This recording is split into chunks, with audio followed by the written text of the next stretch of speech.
जय श्री कृष्ण चैतन्य प्रभु नित्यानंद श्री अद्वैत गदाधर श्रीवासादि गौर भक्त वृंद हरे कृष्ण कृष्ण कृष्ण हरे हरे हरे राम राम राम हरे हरे। श्रील प्रभुपाद की जय। श्रील रूप गोस्वामी प्रभुपाद की जय। श्रील जीव गोस्वामी प्रभुपाद की जय। अनंत कोटि वैष्णव वृंद की जय। निताय गौर प्रेमानंदे हरि हरि बोल। So welcome once again, dear devotees, to our series of talks on Śrī-Upadeśāmṛtam. Today is session number 38 and we are continuing our discussion on the 7th verse of Śrī-Upadeśāmṛtam. Before I continue, I would like to share my screen with all of you, dear devotees, and let's begin our detailed study of Srila Rupa Goswami's Upadeshamritam. We have studied the 7th verse, and in this 7th verse we are focusing on one term, adarat, and we are seeing what is adar, but before we see adar we have to see what is anadar, disrespect. But before we continue that discussion, a small verse offered to Sri Rupa Goswami. Ratnakaradyena sudhalpa kumbha आविष्कृतः सोऽस्तु महान् रमेशः यस्त्वत्र पीयूषरसाब्धिकर्ता स श्रीलरूपोऽस्ति ममेष्टदेवः. The Supreme Lord, Sri Dhanvantari, the husband of Lakshmi, who extracted a small jar of nectar from the large ocean, must certainly be great. However, that personality who ended up creating an entire ocean of nectar, Bhakti Rasamrita Sindhu, that personality named Srila Rupa Goswami is certainly my most worshipable deity. Dear devotees, we are discussing the 7th instruction. Syat Krishna Nama Charitadi Sitapya Vidya Pittopataptarasana Narochikanu Kintvadarādanu Dinam Khalu Saiva Jushta Swadvi Kramad Bhavati Tadgada Moola Hantri. Dāmeśvara Mahaprabhu, kindly read the translation. How amazing! Even though Krishna's names, etc., are names, pastimes, etc., are certainly sweet like sugar candy, they do not appear tasteful to a tongue bittered by the jaundice of beginningless ignorance. However, if that same sugar candy is accepted every day with due respect, then it certainly becomes progressively tasteful and fully destroys that jaundice at its root. Yes. So, dear devotees, we are coming back to the point where our kirtan, our smaran, our chanting and our remembrance of Krishna Nama, Krishna Charitra, etc. is not becoming effective because of avidya, because our tongue is affected by anadi avidya, beginningless ignorance. But if that same Naam is accepted every day, but with due respect, then that same Naam will progressively become tasteful. But in order to understand what is adarat, respect, we were first understanding what is another. How do we end up disrespecting Krishna Naam? And till now, we have covered a total of 8 Namaparadhas. Today, we are continuing with the list of Namaparadhas, and today is the 9th Namaparadha. And in the Hari Bhakti Vilas, Sri Gopal Bhatt Goswami and Sri Sanatan Goswami, they specify what is the 9th Namaparadha. So the Hari Bhakti Vilas says, Ashraddhadhane vimukhe shranvati Yaschoppadeshah Shiva Namaparadha. Translation: Yascha Upadesha, that Upadesh or those instructions regarding Naam, which are given to a particular person, even on seeing that the person is Ashraddhadhani, he is Ashraddhadhan, faithless, Vimukhe, he is Vimukha, disinclined, Ashrinavati, and he is unwilling to listen. If instructions regarding Naam are given to such a person, Yascha Upadesha, these instructions become Shiva Namaparadha. They result in a Namaparadha towards Shiva. I am doing the literal translation here. Shiva Nama Aparadha. They result in an aparadha towards Shiva.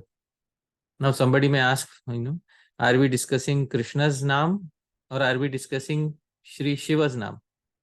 So we will clarify that in some time. But the English translation of this that we have today is as follows. Dhāmeśvara Mahaprabhu, can you kindly read? To instruct a faithless person about the glories of the holy name. Yes. So the English says to instruct a faithless person, and faithless is Ashraddhadhan. The Sanskrit adds two more terms, Vimukha, Ashrinavati, which means this person is also disinclined and also unwilling to listen. So these are the details that are specified in the Hari Bhakti Vilas. Now, question is, because we are often speaking about Harinaam to so many people, and we don't know who is qualified for, accepting those instructions and who's not qualified, who should be given or who should not be given instructions on Harinam. And we do not want to get implicated in this aparadha, because as it is clearly mentioned, people who are faithless, disinclined or unwilling, they should not be instructed regarding Harinam. So this particular aparadha especially affects those of us who are speaking about Harinam and its glories to other people, or who are preaching about it to other people. So, question is, what is the eligibility of a person to accept bhakti? Because we want that we should give Naam and knowledge of Naam and knowledge of bhakti only to eligible people. So question is, who is eligible for bhakti? Who is eligible for receiving such instructions? Because we want to ensure that we don't give it to the ineligible, so that this aparadha is prevented. In reply to this, Srila Rupa Goswami in Bhakti Rasamrit Sindhu has made a point. Srila Rupa Goswami says, Shastratah shruyate bhaktau nrimatrasya adhikarita. Shastratah shruyate. Shruyate, it is heard from the Shastras that nrimatrasya, all humans in general, have adhikarita, have eligibility for bhakta, for entering into the path of bhakti. So if all human beings have eligibility to enter into the path of bhakti, then it means that we can instruct anyone and everyone, all humans, about bhakti. Even those who are ashraddhadhan. Doesn't this mean, if all humans are eligible, Dāmeśvara Mahaprabhu, for entering into the path of bhakti, then actually speaking, all people should be eligible to receive instructions on Harinam. Does seem like a contradiction, Prabhuji. Seems like a contradiction. The contradiction also arises because when Chaitanya Mahaprabhu was asked, who is qualified for Bhakti Yoga, in the Chaitanya Charitamrita, while instructing Shri Sanatana Goswami, he says, Shraddhavan jana bhakti adhikari. He says, only a person equipped with Shraddha, Shraddhavanjan. What is Shraddha? Implicit faith. Implicit faith in what? Implicit faith in Shastra is known as Bhakti Adhikari, is eligible for Bhakti. Now, who says Shraddha means Shastra Shraddha? So, Sri Jiva Goswami has clarified in the commentary to Bhakti Rasamrit Sindhu, Shastrartha Vishwas Eva Shraddha. Shastra Artha Vishwas. Shraddha is implicit faith in Shastra and Artha, in the words of Shastra and in the meanings of Shastra. This is the meaning of Shraddha, dear devotees. So when we are saying that Bhakti Adhikari, who is eligible for Bhakti, is somebody who has Shastra Shraddha. Other people are not considered as eligible. But this is a contradiction. Why is it a contradiction? And because Rupa Goswami is saying that all humans are eligible for Bhakti, whereas Sri Chaitanya Mahaprabhu is saying that only those humans who have Shastra Shraddha are eligible for Bhakti. So how do we resolve this apparent contradiction? In reply to this, it's very simple. It only appears as a contradiction. It is not actually a contradiction. Let me explain it with the help of a very simple example. For example, a person may have a question in his mind, and the question he may have in his mind is, who is eligible to vote in this particular country? And he may go to an election officer and he may ask, who is eligible to vote? And the officer may say, all citizens above the age of 18 are eligible to vote. No, wonderful. Then he goes away with this understanding. A few months later, there is actual election time. And then he asks, in reality, who is actually eligible to vote? Then he gets a more developed answer. He says, in reality, all citizens who are above 18 and who have a voter ID are eligible to vote. So sometimes the subsequent conditions are not directly specified, but they are assumed. So similarly, dear devotees, Sri Rupa Goswami is saying, in theory, all humans are potentially eligible for bhakti. That is what Rupa Goswami is saying. All humans are potentially eligible for bhakti, which means that if they develop the qualification, then they are eligible.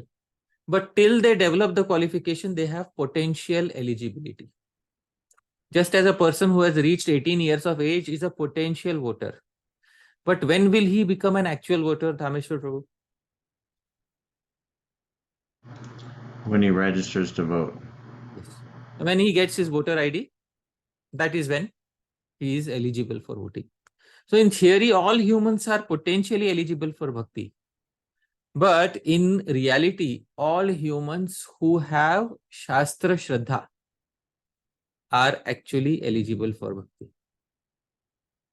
So how does one begin the path of bhakti? One gets a book, one reads the book, and then one puts faith in the message of the book. They have some Shastra Shraddha. That is how one becomes a devotee. Because there are many people who receive books, but not many people become devotees. So in actuality, those who have Shastra Shraddha are eligible for bhakti. Therefore, ideally, we should only give instructions about Harinaam to those who are eligible for bhakti. But this is not the case. We are giving instructions on Harinaam to people all around the world. Whomsoever we meet, we are instructing them regarding Harinaam. And this is also instructed by Chaitanya Mahaprabhu. Yare dekha tare kaha Krishna Upadesha. Yare dekha, whomsoever you see, tare kaha Krishna Upadesh. Instruct them in subject matters related to Krishna. Now, yare dekha, whomsoever you see. Now, Sri Chaitanya Mahaprabhu, if I instruct them in subject matters related to Krishna, I will end up performing the 9th Namaparadha, because many people whom I meet will be ashraddhadhan, will be faithless people who don't have faith in Sri Harinaam. Why should I give them Upadesh, Krishna Upadesh? Why should I give them an instruction in Harinaam? So, this is another contradiction. First contradiction we resolved. What is eligibility for bhakti? We understood. Eligibility for bhakti is actually Shastra Shraddha. But still, when it comes to preaching, Chaitanya Mahaprabhu has said, Yare dekha tare ka, whomsoever you see. But again, we are in the same problem. Many people are not eligible for Krishna Bhakti. They don't have Shastri Shraddha. They don't have Shraddha in Naam. So, how do we prevent ourselves from getting implicated in an aparadha? So, this is our particular doubt, that what if we end up instructing a faithless person? So, Srila Jiva Goswami has wonderfully brought out the conclusion in the sandarbhas. He tackles this problem directly. So he speaks 3 sentences, and I am going to speak those sentences, and then I am going to translate them. First thing he says is, Yadyapi adhikaritayam shraddhaiva hetu sa cha agyasya na sambhavati iti. So first and foremost, try to understand.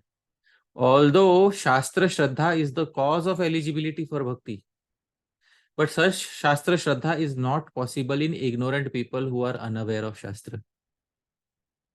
All right. So should we never instruct them? No, you should instruct them. But they don't have, Shastriya Shraddha. So they are not adhikaris of bhakti. So Sri Jiva Goswami says, Tathapi kathamapi prachina samskara vitarkena tad adhikaritva nirnayan na dosha iti gyayam. Still, there is no fault in somehow assuming that such ignorant people must have bhakti adhikar due to some past devotional impressions. So assuming that they might have had some connection with bhakti in the past, go ahead and give instructions of Harinaam to them. No problem. Anyatha upadeshtureva doshapatah syat. Otherwise, if all those who preach to such ignorant people will become accused of the fault. Which fault? He says, ashraddhane vimukhepi. He quotes the same verse. They will become implicated in the fault of namaparadha. So what he is trying to say is that, if we start giving instructions to people who are ignorant in Shastra, who have no connection with Shastra about bhakti, and somebody says this is a fault, Jiva Goswami says it is not a fault. Why is it not a fault? Because you are assuming that some past connection with bhakti is there, because of which this person is today receiving some instructions on Harinam. There is no harm in assuming this and giving instruction on Harinam to somebody else. Otherwise, all preachers, in practicality, all preachers will get implicated in this aparadha. And nobody will be able to preach to newcomers. This is what will happen. So Sri Jiva Goswami says, don't hesitate in assuming that all these people might have had some contact with bhakti in the infinite previous lives. Don't hesitate to assume. But assuming that they might have had some contact, speak to them once about Shri Harinam and its glories. This is what those who are preaching should do. Now, Sri Sanatan Goswami says that please check the verse again carefully. There is not one condition specified in the verse. There are 3 conditions specified in the verse. Once again, ashraddha dhane vimukhepya shranavati yascha upadesha shivanama aparadha. Those instructions regarding Naam which are given to a particular person, even on seeing that the person is first, ashraddhadhane, he is faithless.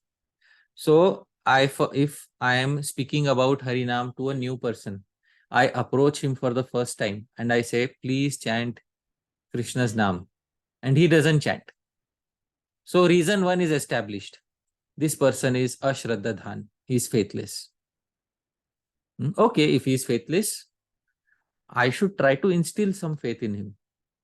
So please chant Harinam, because this will help you get rid of all your miseries and achieve supreme bliss. Vimukhe. Still he is disinclined. Okay, maybe he is disinclined, but I should try one last time. Maybe he may change his view and he may become inclined. So once again, I tell him, please try to chant Harinam. Ashrinvati.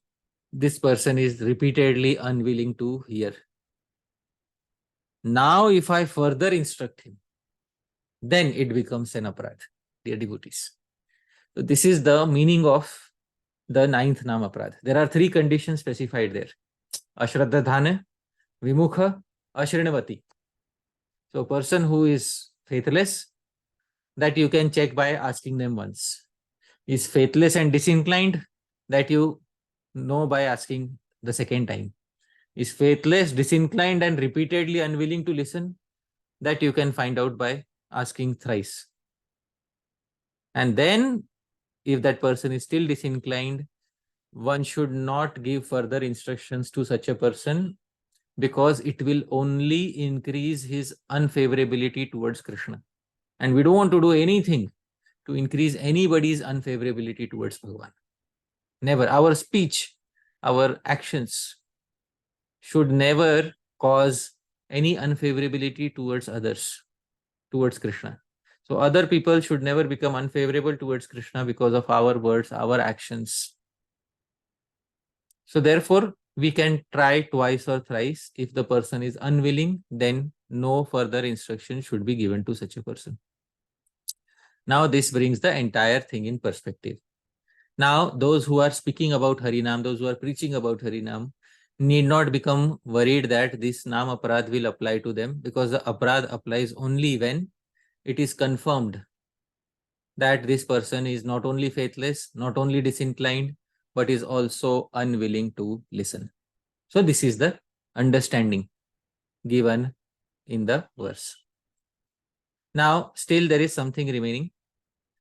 This results in a Namaparadha towards whose Naam, Dhāmeśvara Mahaprabhu Prabhu? Towards Krishna's Naam or Shiva's Naam? Shiva.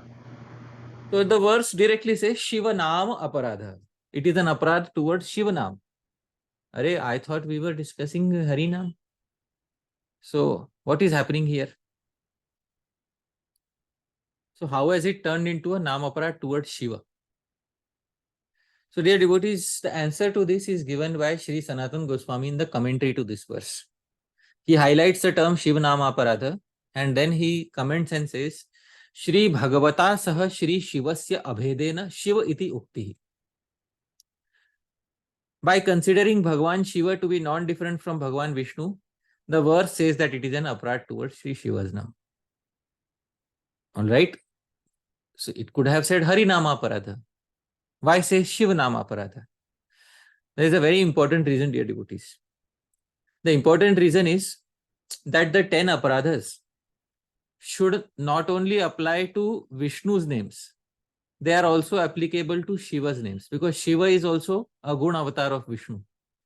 There are many Shaivites who are daily chanting the names of Bhagavan Shiva. And if somebody says that, if Shastra says, oh, 10 aparadhas will apply only to Vishnu's names, they will not apply to Shiva's names, then people will say, well, rather better I chant Shiva's names, because in Vishnu's names there is so much aparadha, possibility of aparadha. So dear devotees, this term Shiva Nama Aparadha, it automatically indicates that the 10 aparadhas are applicable not only to Shri Vishnu's names, but also applicable to somebody who is chanting Bhagavan Shiva's names. But somebody may question and say, well, these 10 originally are Naam aparadhas for Bhagavan Shiva or Bhagavan Vishnu. So they are for both. In this verse, there is Shiva Naam aparadha.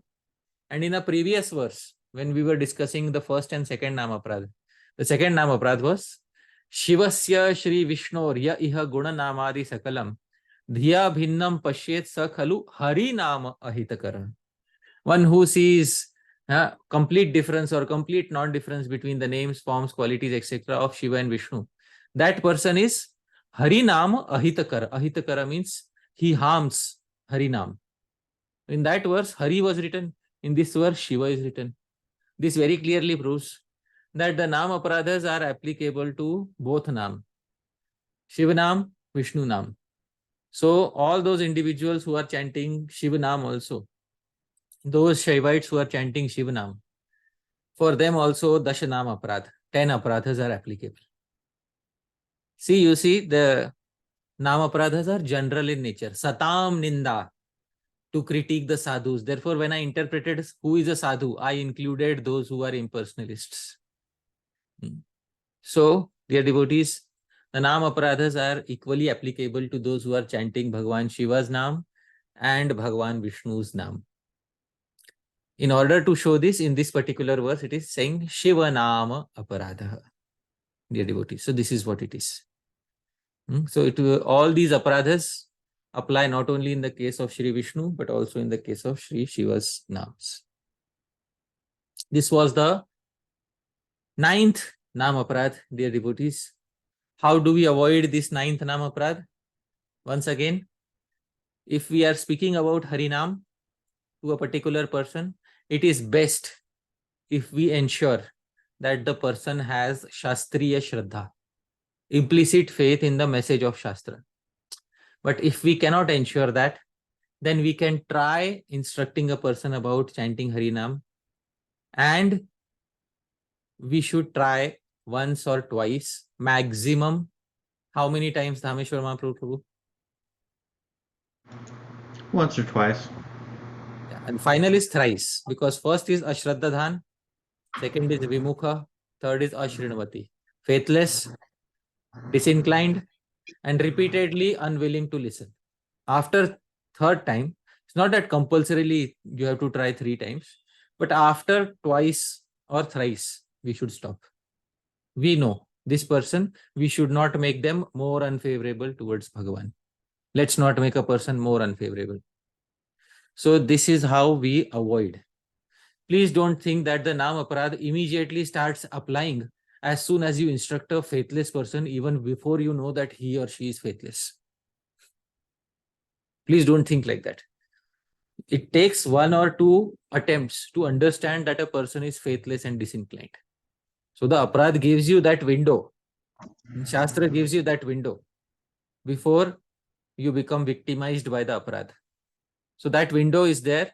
So please make use of the window and please instruct only twice or thrice. Once it is known, then no further instruction should be given.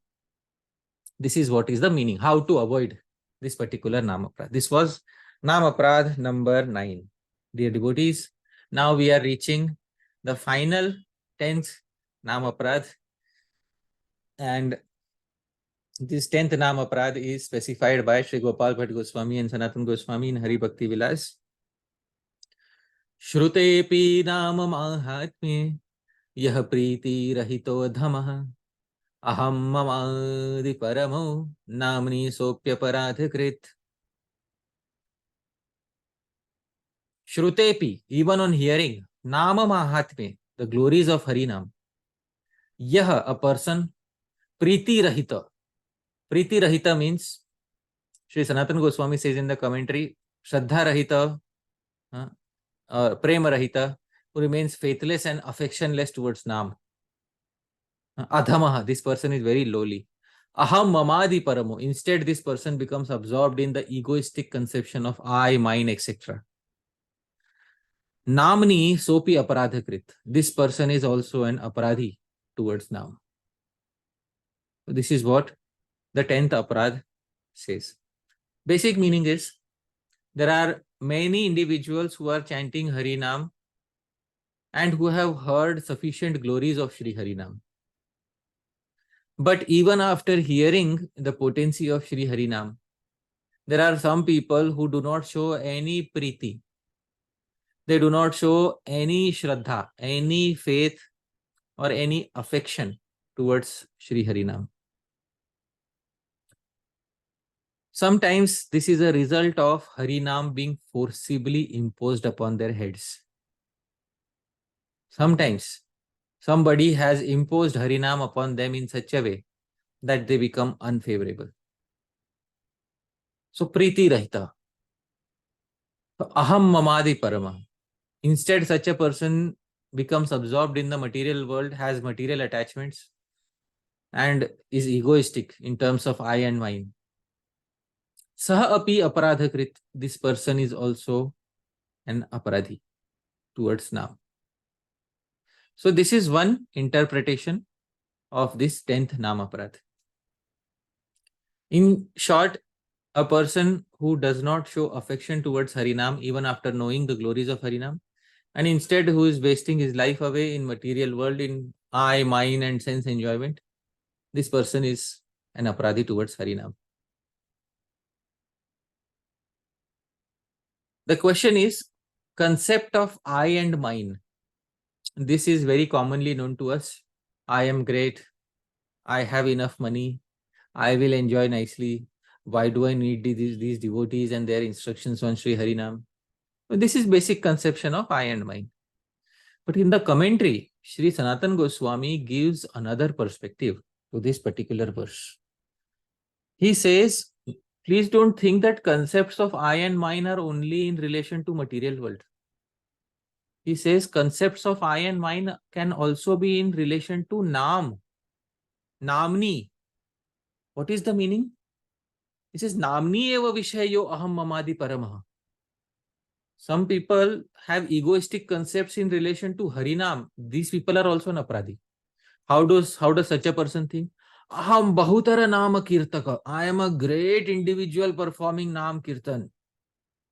Itastato nama kirtanam cha mat pravartitam eva. Here and there, everywhere, in all the directions, Kirtan of Naam is being propagated exclusively by me. Maya samo Nama Kirtana paro anyaka. Who else is there equal to me in dedication to Kirtan of Naam? Madiya jihvadhinam eva nama.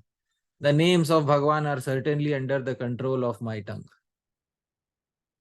So sometimes even those who are preachers, those who are speakers, those who are performing Harinam Kirtan, they also develop this conception of I and mine in relation to their seva of performing Kirtan. They start thinking, I am the best preacher there is. Dhāmeśvara Mahaprabhu, you don't know, such a preacher like myself has never appeared in the past nor will appear in the future. Do you realize this, Prabhu?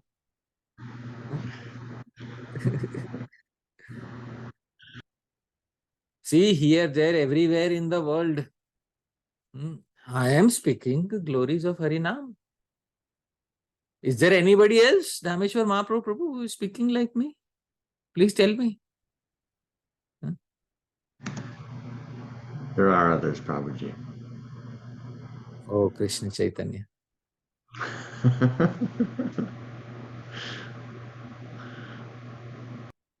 So, dear devotees, one who thinks in this way, he becomes aparadhakrit.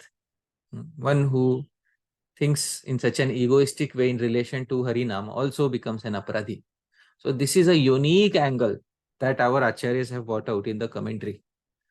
Because sometimes we are thinking, oh, I am not a materialist, I have renounced everything and I have become a devotee now.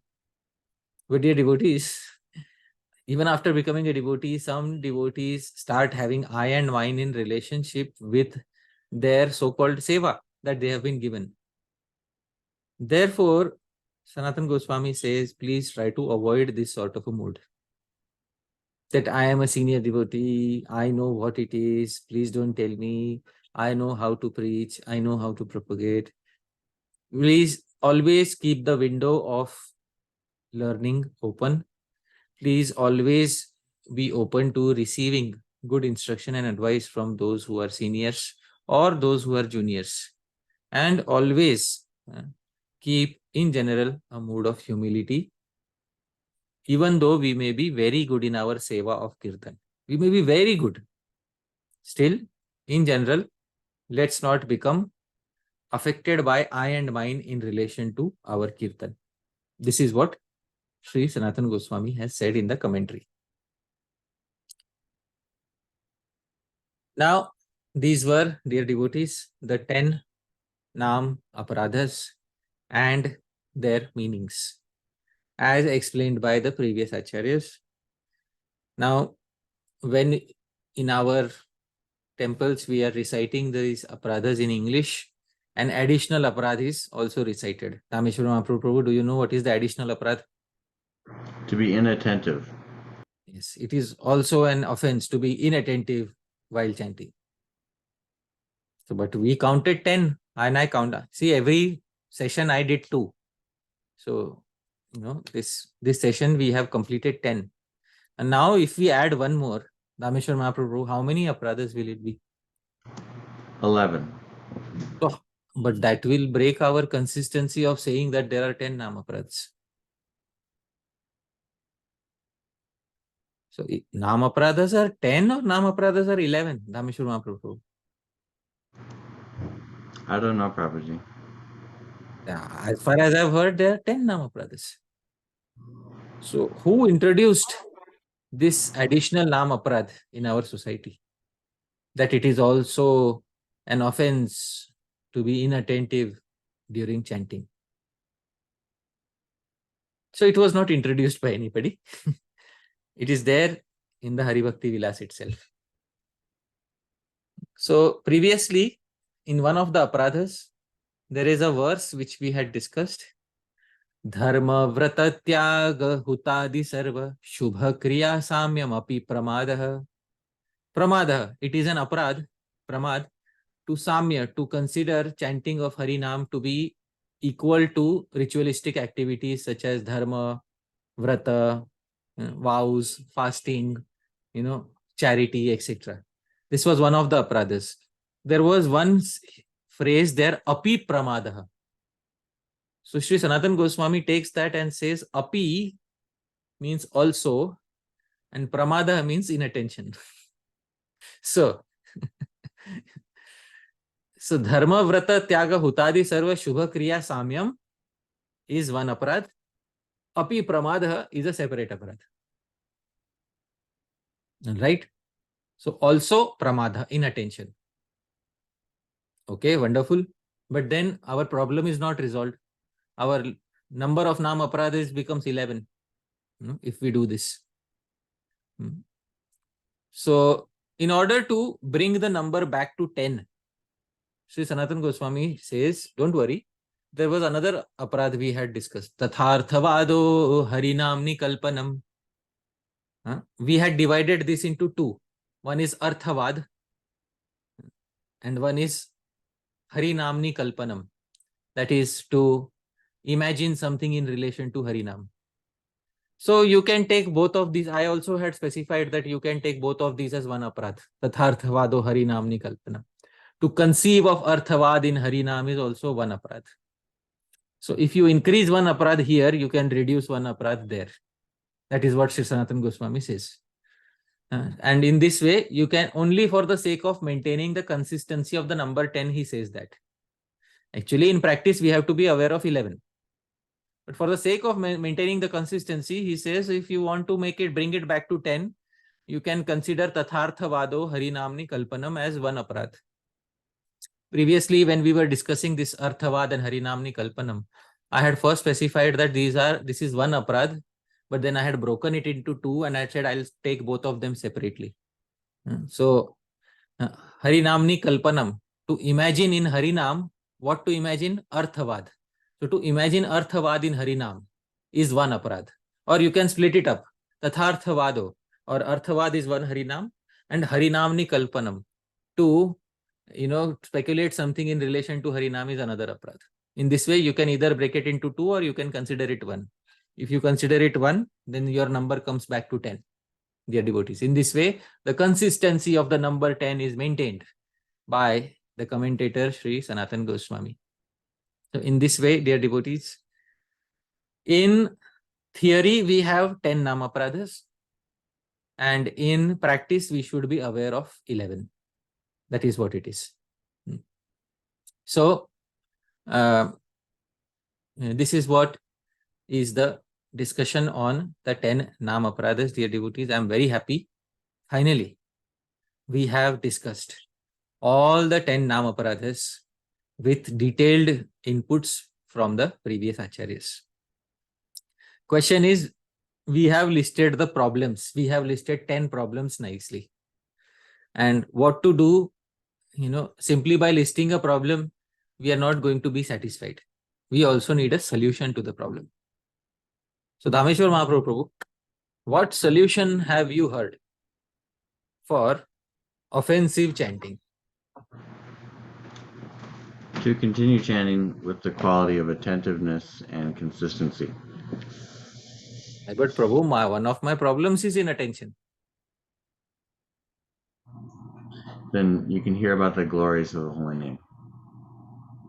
But Prabhu, even after hearing the glories, I am devoid of love and faith in holy. This is the 10th Namaparadha. Then you should associate with the devotee who has taste in chanting. Oh, wonderful. Now, but Prabhu, this is not the solution we have heard regularly. The solution we have heard is that the solution to offensive chanting is more chanting. Haven't we heard this solution? Yes. So Prabhu, this appears like the solution to offensive chanting is more offensive chanting. Does that make sense? No. I am already chanting offensive Naam, and somebody comes and says the solution to offensive Naam is more Naam, but more Naam I will only chant, and that will be even more offensive. So is somebody trying to say that the solution to offensive chanting is more offensive chanting? So this is not what it is. So dear devotees, the solution to naamaparadhas is given by Shri Gopal Bhatt Goswami and Shri Sanatan Goswami in the Hari Bhakti Vilas. This is the solution. Jate namaparadhepi pramadena kathanchana sada sankirtayan nama tadeka sharano bhavet. Jate namaparadhepi. Even if aparadhas have taken place. How? Pramadena, due to pramad, inattention. This is the source of that understanding. Sometimes devotees say all aparadhas spring from inattention. This verse is the source of that understanding. That all aparadhas come from one aparadha, that is inattention.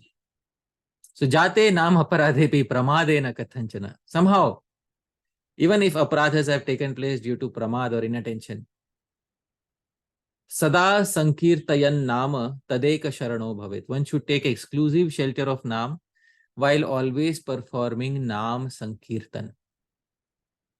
So dear devotees, the solution to offensive Naam is to perform continuous Naam Sankirtan.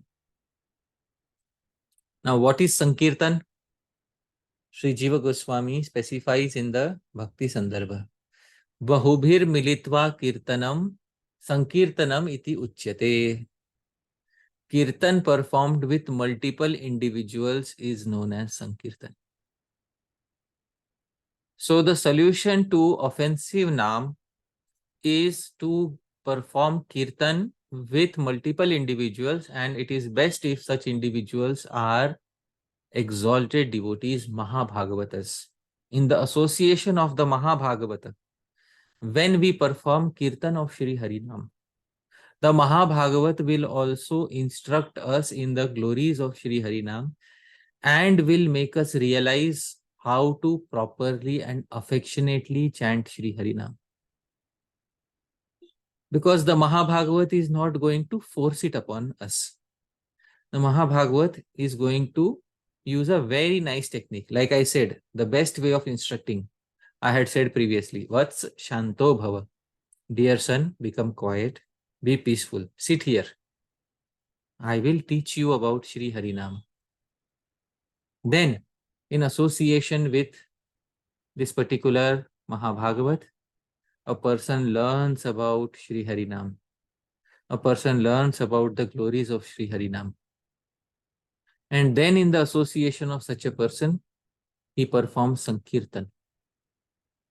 So Sankirtan is ideally performed in the association of a Mahabhagavat Guru or a Mahabhagavat devotee.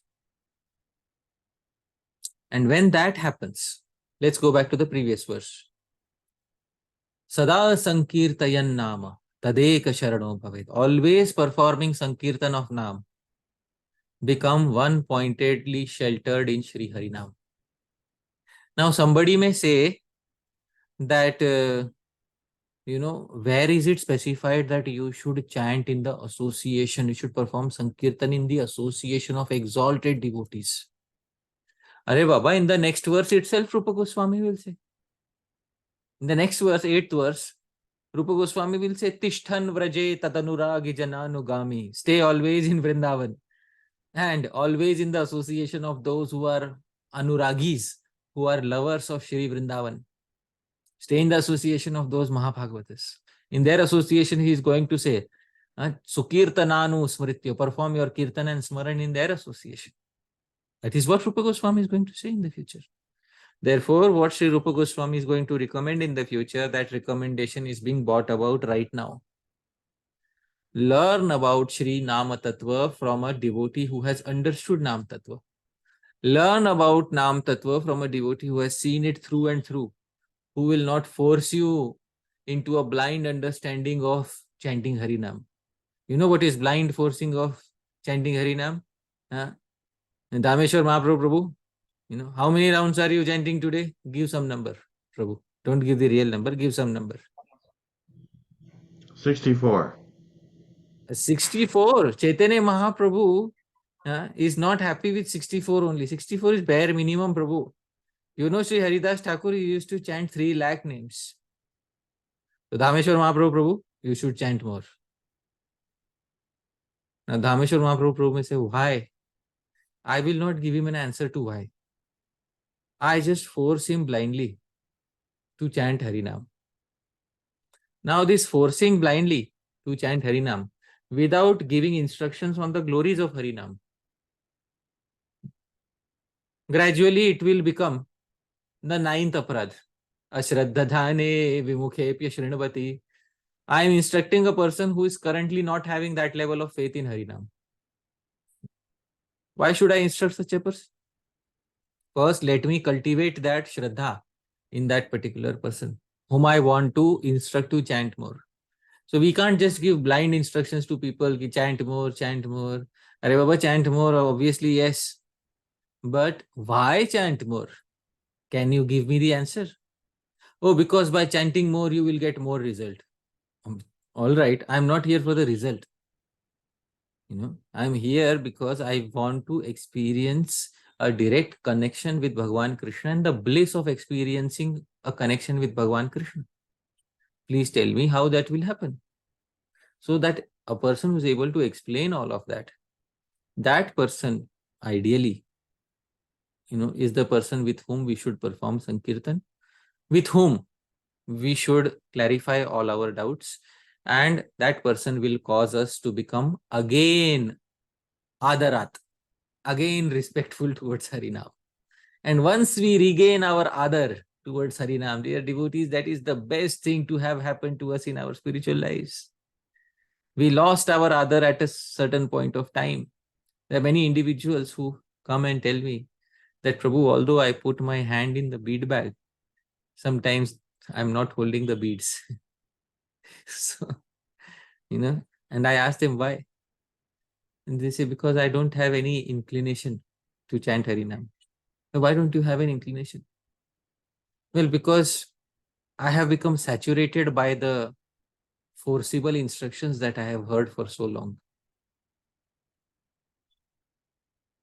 So many individuals give up because of being unnaturally, inorganically forced, dear devotees. So in any seva, whether it is chanting Naam, whether it is reading Shastra, whether it is, performing deity worship, nobody should be forced, especially if they don't have that level of Shraddha or that level of faith.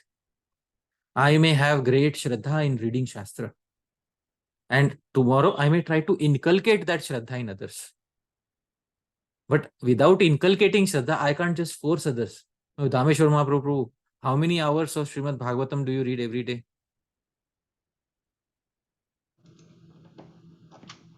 Not even an hour. That's nothing. You should read at least 8 hours. So, without inculcating the Shraddha, how can I expect people to follow instructions? So, any seva, Ashraddhadhane vimukhe shranavati yaschopodeshah shivanamaparadha. Please try not to give instructions to somebody who is ashraddhadhan, not having that level of faith. Vimukhe, who's turned away his face, and ashranavati, not willing to listen. Let's not give instructions to such people. So, when we get instructions from a proper person, our doubts will be clarified and we will be able to perform Sankirtan. Once we perform Sankirtan, then we will be attentive towards Shri Harinaam. We will give respect to Shri Harinaam. Once we give respect to Shri Harinaam, dear devotees, Shri Harinaam will soon bear its fruit in the form of taste, ruchi, asakti, bhav, prem. Dear devotees, this is what will happen. Now, we come back to our verse because Sri Rupa Goswami has said Adarat, and we have said one should not perform another. Another means disrespect, and I had said there are two types of another. First is Namaparadha is another, and we have covered that fully now along with the solution for Namaparadha. So we have covered that completely. There was another type of another, and this was known as Namabhas. Namabhas is also an another. So what is Namabhas? Dhāmeśvara Mahaprabhu, do you have you heard of this term and do you know what it means? Yes, Prabhuji. Namabhasa is one of three different types of chanting. The first type is Namaparadha, which we've covered already. Second is Namabhasa, and the third is Shuddhanam. So Namabhasa is somewhere in between, and it means that you're not necessarily making offenses, but you're not consciously praying and trying to serve and connect with Bhagavan in the sense of having an eternal relationship with him. All right. So, Prabhu, many times this is described as three stages. Namaparadha, Namabhas, and Shuddhanam. But when we see in actuality, these are three types. So we will see what is Namabhas and what is the meaning of Namabhas. Perhaps the first definition of Namabhas is given in our Sampradaya by Shri Sanatana Goswami. What is Namabhas? Basic meaning of Namabhas is Namnah Abhasa. Abhasa means semblance of Nam. So this is the basic grammatical meaning. This is not by Shri Sanatana Goswami. This is the basic grammatical meaning. Namnah Abhas, a semblance. Abhas means semblance of Nam. And this is the definition of Namabhas which is given by Sanatana Goswami. Namabhasena parihasa avahelanadi prakarena api.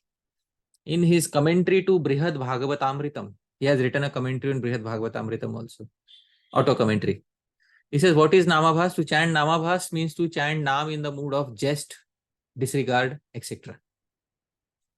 Now, I had previously pointed out a verse about Namabhas. And dear devotees, let us understand what is the concept of Namabhas. Because we know what is Namaparadha. Namaparadha, there are 10 in number. What are the 10 Namaparadhas? Satam Ninda, first is to critique the sadhus. Critique means also to hurt them, to be envious of them. This is the first Namaparadha. To consider absolute difference or non-difference between Shiva and Vishnu and their names, forms, qualities. This is second. Third is to disobey the Guru or to trivialize the Guru. Fourth is to trivialize or critique the Shrutis and Smritis and Vedic literature. Fifth is to consider that there is Arthavad, over-exaggeration in the glories of Shri Harinaam. Sixth is Kalpanam, to imagine something in relation to Shri Harinaam, to make up some concocted rule regarding Shri Harinaam. Seventh is Namno Baladhyasya hi Papa Buddhi, to commit pap on the strength of Shri Harinaam. Eighth is to consider Harinaam as one of the auspicious ritualistic activities mentioned in the Vedas. Ninth is to instruct a person who is not only faithless but also disinclined and unwilling to listen. And 10th is to not have sufficient faith even after hearing so many instructions and to maintain attachments, I and mine, in relation to Shri Harinaam. These are 10. Dear devotees, when somebody is chanting Harinaam, they may be indicating directly Shri Krishna, but they may get affected by one of these 10. They are performing Namaparadha. But when you are not indicating Krishna in the first place, you are indicating somebody else, then you fall in the category of Namabhas. Classic example of Namabhas is Ajamil. When Ajamil was performing, on his deathbed, when he was performing, he was calling out to his son. So he was calling out the name Narayan, but he was not indicating Bhagwan in the first place, dear devotees. He was indicating somebody else. So when the indication is towards Bhagwan, but you are affected by 10 offenses, it is called Namaparadha. But when the indication itself is not towards Bhagwan, indication is towards somebody else, then it falls in the category of Namabhas, dear devotees. So this is basic difference that we need to understand. Namaparad and Namabhas. Now, there is a central verse in the Srimad Bhagavatam which defines the types of Namabhas. Wonderful verse, and I might have quoted this verse previously. Sanketyam parihasyam va stobham helanameva va vaikunthanam grahanam asheshagharam viduhu. Prabhupada's translation: one who chants the holy name of the Lord is immediately freed from the reactions of unlimited sins, even if he chants Sanketyam indirectly to indicate something else. Like Ajamil was chanting in this way. Parihasyam, jokingly. Hey, you are a Krishna. You are always roaming on the street and chanting away. So, parihasyam, jokingly. Stobham, for musical entertainment. Sometimes in Bollywood movies, they put songs of which have Hare Krishna, some words of Hare Krishna Mahamantra in them. Musical entertainment. Helanam or neglectfully. Vaikuntha Nama Grahanam, but taking the names of Bhagwan Vaikuntha, the Lord of the spiritual world. Ashesh Agharam is, destroys infinite sins. Dear devotees, this is the meaning of the verse. Now, this verse defines Namabhas. Sanketyam, Parihasyam, Stobham, Helanam. Indirect chanting to indicate somebody else, chanting jokingly, chanting with musical entertainment, and chanting neglectfully. But neglectfully we have heard was a Namaparadha. Right? Chanting neglectfully was Namaparadha. Therefore, it was not counted, immediately in the list of 10. It was counted after 10. Actually, this is one factor which is sharing borders with Namabhas and Namaparad both. Neglect. It shares its border. It is both a Namaparad and a Namabhas, dear devotees. I hope you are able to understand. So, but others are pure Namabhas. Chanting indirectly, chanting jokingly, chanting for musical entertainment, these are pure Namabhas. Chanting neglectfully shares borders also with Namaparadha. So this is what is the understanding. Now, simple way, what is Namabhas? It is Abhas, semblance of Nam. Very simple. All right. Now, what is the semblance? The semblance is in the words which is uttered, or the semblance is in the entity who is denoted by the words. Dhāmeśvara Mahaprabhu. The words that are uttered. Words is Krishna. I'm chanting Krishna. I'm not chanting anything else. The semblance occurs in which factor? In the name or the named entity? Where does the semblance occur? The named entity. Wonderful. So the name is always pure. Please, dear devotees, please don't think that the name becomes impure. The name always remains the name. But the entity who is indicated by the name, when that entity changes, or when the mood towards that entity changes, that is when it becomes Namabhas. Short and sweet. When Naam indicates Bhagwan directly in a mood of bhakti, it is Naam. Like two conditions. When Naam indicates whom directly? Bhagwan. And in which mood? In a mood of bhakti. Then it is called Naam. And when Naam indicates entities other than Bhagwan, or when it is not uttered in a mood of bhakti, then it becomes Namabhas. Simple right hand rule or what? Left hand rule. Alright, how to remember what is namabhas? Namabhas means when Naam is indicating directly Bhagwan in a mood of bhakti, that is Naam. And when Naam doesn't indicate Bhagwan or Naam is not uttered in a mood of bhakti, it is namabhas. Naam chanted in jest, in laughter, neglectfully. So these non-devotional moods, they become namabhas. So that is what it is. So this is the basic difference between Naam and Naam Abhas. Right? Now, we will delve into Namabhas little more because our acharyas have further classified Namabhas. Dear devotees, today's session is a little intense because we are getting into tattvas of Naam. But if you find any difficulty in understanding, then please go through the talk again. Because when I myself was understanding the concepts, I understood the concepts over a period of many years. So it was not that in the first attempt I managed to understand everything. I also had to repeatedly hear from sadhus, repeatedly read from the authentic literature in order to understand. So please don't be surprised if you're not able to understand in the first instance. Don't become discouraged. If required, please go through it again and again in order to fully and thoroughly understand the concepts. Now, our Acharya Srila Bhakti Vinod Thakur has classified Namabhas. Namabhas can be roughly translated as indirect Naam in two ways. What are the two types of Namabhas? Srila Bhakti Vinod Thakur in his Jaiva Dharma, in his Dashamula Tattva, he says, first is called Chaya Namabhas. Chaya is like a shadow, dark shadow. So when Naam is uttered indirectly to indicate somebody else in jest, etc., whatever Shri Vyasadeva had specified in the verse, that is the first category, Chaya Namabhas. So the standard Namabhas, which we utter, which people utter, because they are indicating somebody else, or they are chanting in humor or jest, etc. This is Chaya Namabhas. Chaya means shadow. This Namabhas can gradually turn into Shuddha Naam. Because, if such a person who's chanting this Namabhas receives proper association, it can turn into Shuddha Naam. Second is the more dangerous variety of Namabhas called as Pratibimba Namabhas. When Naam is uttered with an intention of becoming one with the Absolute, merging with the Supreme. Because there are some impersonalists who are chanting Naam. And they are chanting not with the aim of becoming an eternal servant of Bhagwan or eternal associate of Bhagwan. They are chanting with the intention of becoming one with that absolute truth.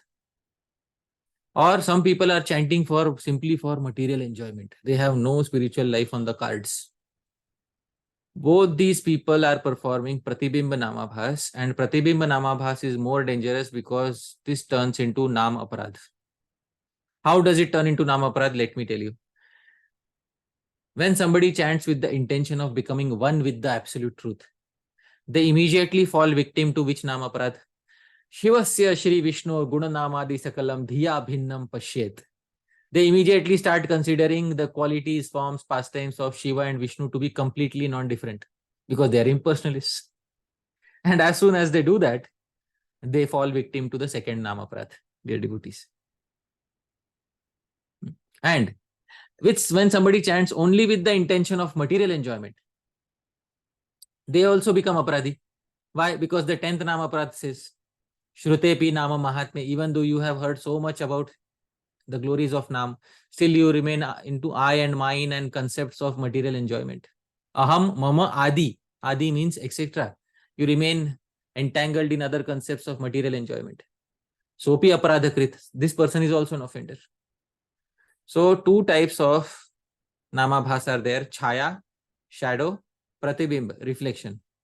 Amongst this, Pratibimba or reflection Namaparadha is more dangerous because it can turn into Namaparadha. Chaya Namabhas is not so dangerous because it can get purified and it can turn into Shuddha Naam. So these are the two types of Namabhas. that have been given to us by Srila Bhakti Vinod Thakur, and these two have been made on the same lines because Sri Rupa Goswami in Bhakti Rasamrit Sindhu has similar terms: Chaya Rati Abhas, Pratibimba Rati Abhas. So in that same manner, Srila Bhakti Vinod Thakur has also made Chaya Naam Abhas, Pratibimba Naam Abhas. So both these types of Naam Abhas are there. Short and sweet, I'll tell you once again. If whatever categories of Namabhas Vyasadeva mentioned in the previous verse, chanting to indicate somebody else, chanting in jest, chanting for musical entertainment, this is all Chaya Namabhas. But if you are chanting to merge with the absolute truth, or if you are chanting only for material enjoyment, this is Pratibimba Namabhas, and this Pratibimba can turn into Namaparadha. So this is what is the basic understanding of Namabhas. One can get rid of Namabhas again by coming in contact with a good qualified devotee and performing Sankirtan. Jate Namaparadhepi pramadena kathanchana sada sankirtayan nama tadeka sharano bhavet. One should take exclusive shelter of Nam while always performing Sankirtan. And what should be understood? Sankirtan in the association of a very exalted devotee of Shri Bhagavan. Then even the Namabhas will not take place. So, dear devotees, there are three different types of Naam. Naam aparadha, Naam abhas, and Shuddha Naam. These are three different types of Naam. Sometimes, even though they may be presented as three levels, but actually these are three different types. They are not really levels. Why? Because from Naam aparadha, one doesn't go to Namabhas. Namabhas is where you don't even have a conception of Bhagavan. That is Namabhas. So you don't go from Namaparad to Namabhas and then from Namabhas to Shuddha Naam. No. From Namaparad, you can go directly to Shuddha Naam. It's not that everybody has to compulsorily go to Namabhas and then only they will go to Shuddha Naam. No, dear devotees. From Namaparad, one can go directly to Shuddha Naam. And there is a nice proof, nice praman of this in the Chaitanya Charitamrita. What is the praman of this? That from directly Namaprad, one can go to Shuddha Naam.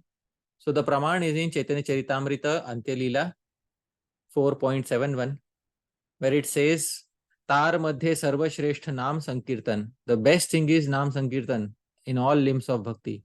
Nir aparadhe naam laile paya premadhan. If one simply avoids all aparadhas, he will get prema. Prabhupada says, if one does so, by avoiding the 10 kinds of offenses, one very easily obtains the most valuable love of Godhead. So it's not compulsory for everyone to go through Namabhas. Namabhas is a different type of Naam. It is not a stage of chanting Naam. So from Namaparad, if we avoid the 10 Namaparadas, we can directly go to Shuddha Naam, which is uttering pure name of Shri Krishna. Namabhas is just another type of Naam wherein you are not even aware of, you're not even directly indicating Bhagwan. So that is mainly Namabhas. Or you are not, chanting Naam in a mood of bhakti. That is Namabhas. But Namaparad is something different. Namabhas is something different. Shuddha Naam is something completely different, dear devotees. These are three different types of Naam. Having said this, dear devotees, we have covered the entire section on another. How not to disrespect Shri Harinaam. Henceforth, now we are free to learn how to respect Harinaam. Now the positives will begin from next session onwards, dear devotees. Now from next session onwards, I will start elaborating upon how to enhance one's adar, one's respect towards Shri Harinaam, and what are the factors which the previous acharyas have recommended in order to bring about that taste, that adar, that respect, and anudinam, that daily execution of the chanting of Shri Harinaam. So for that, dear devotees, we will continue in the next session. But I'm very happy that Dhāmeśvara Mahaprabhu, you kindly hosted the session today. Thank you very much, dear devotees who attended here today. Yadatra skhalitam kinchit vidvamsah purayantu tat. Yadatra saushthavam kinchit tad guroreva me nahi. Yadatra skhalitam kinchit, it's possible I might have made some mistakes. Vidvamsah, you're all learned devotees, purayantu tat. Please correct those mistakes. Yadatra Saushthavam Kinchit. But if there's anything nice, please remember Tad Guru Reva. It belongs to my Guru Janas. All of them whom I quoted today. May nahi. It doesn't belong to me. Thank you very much, dear devotees. Jagat Guru Srila Prabhupada ki jai. Srila Rupa Goswami Prabhupada ki jai. Srila Jiva Goswami Prabhupada ki jai. Ananta Koti Vaishnava Vrinda ki jai. Hare Krishna. Hare Krishna. Thank you so much, dear Hare Prasha Prabhu. I really appreciated this mini series on the Namaparadhas. I've recited them so many times, but never before this have I understood them in such detail. And it's such a essential part of our practice. It's too bad that I haven't had this chance until now.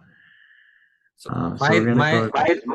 my recommendation is that if somebody can memorize the 10 Namaparadhas, then it would be very, very nice, because you can just directly hear the words and then get the meanings on the fly.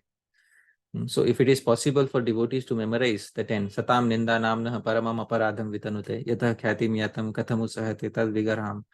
Beginning from that, to Jate Nama Paradepi Pramadena Kathanchana Sada Sankirtayan Nama Tadeka Sharano Bhavet.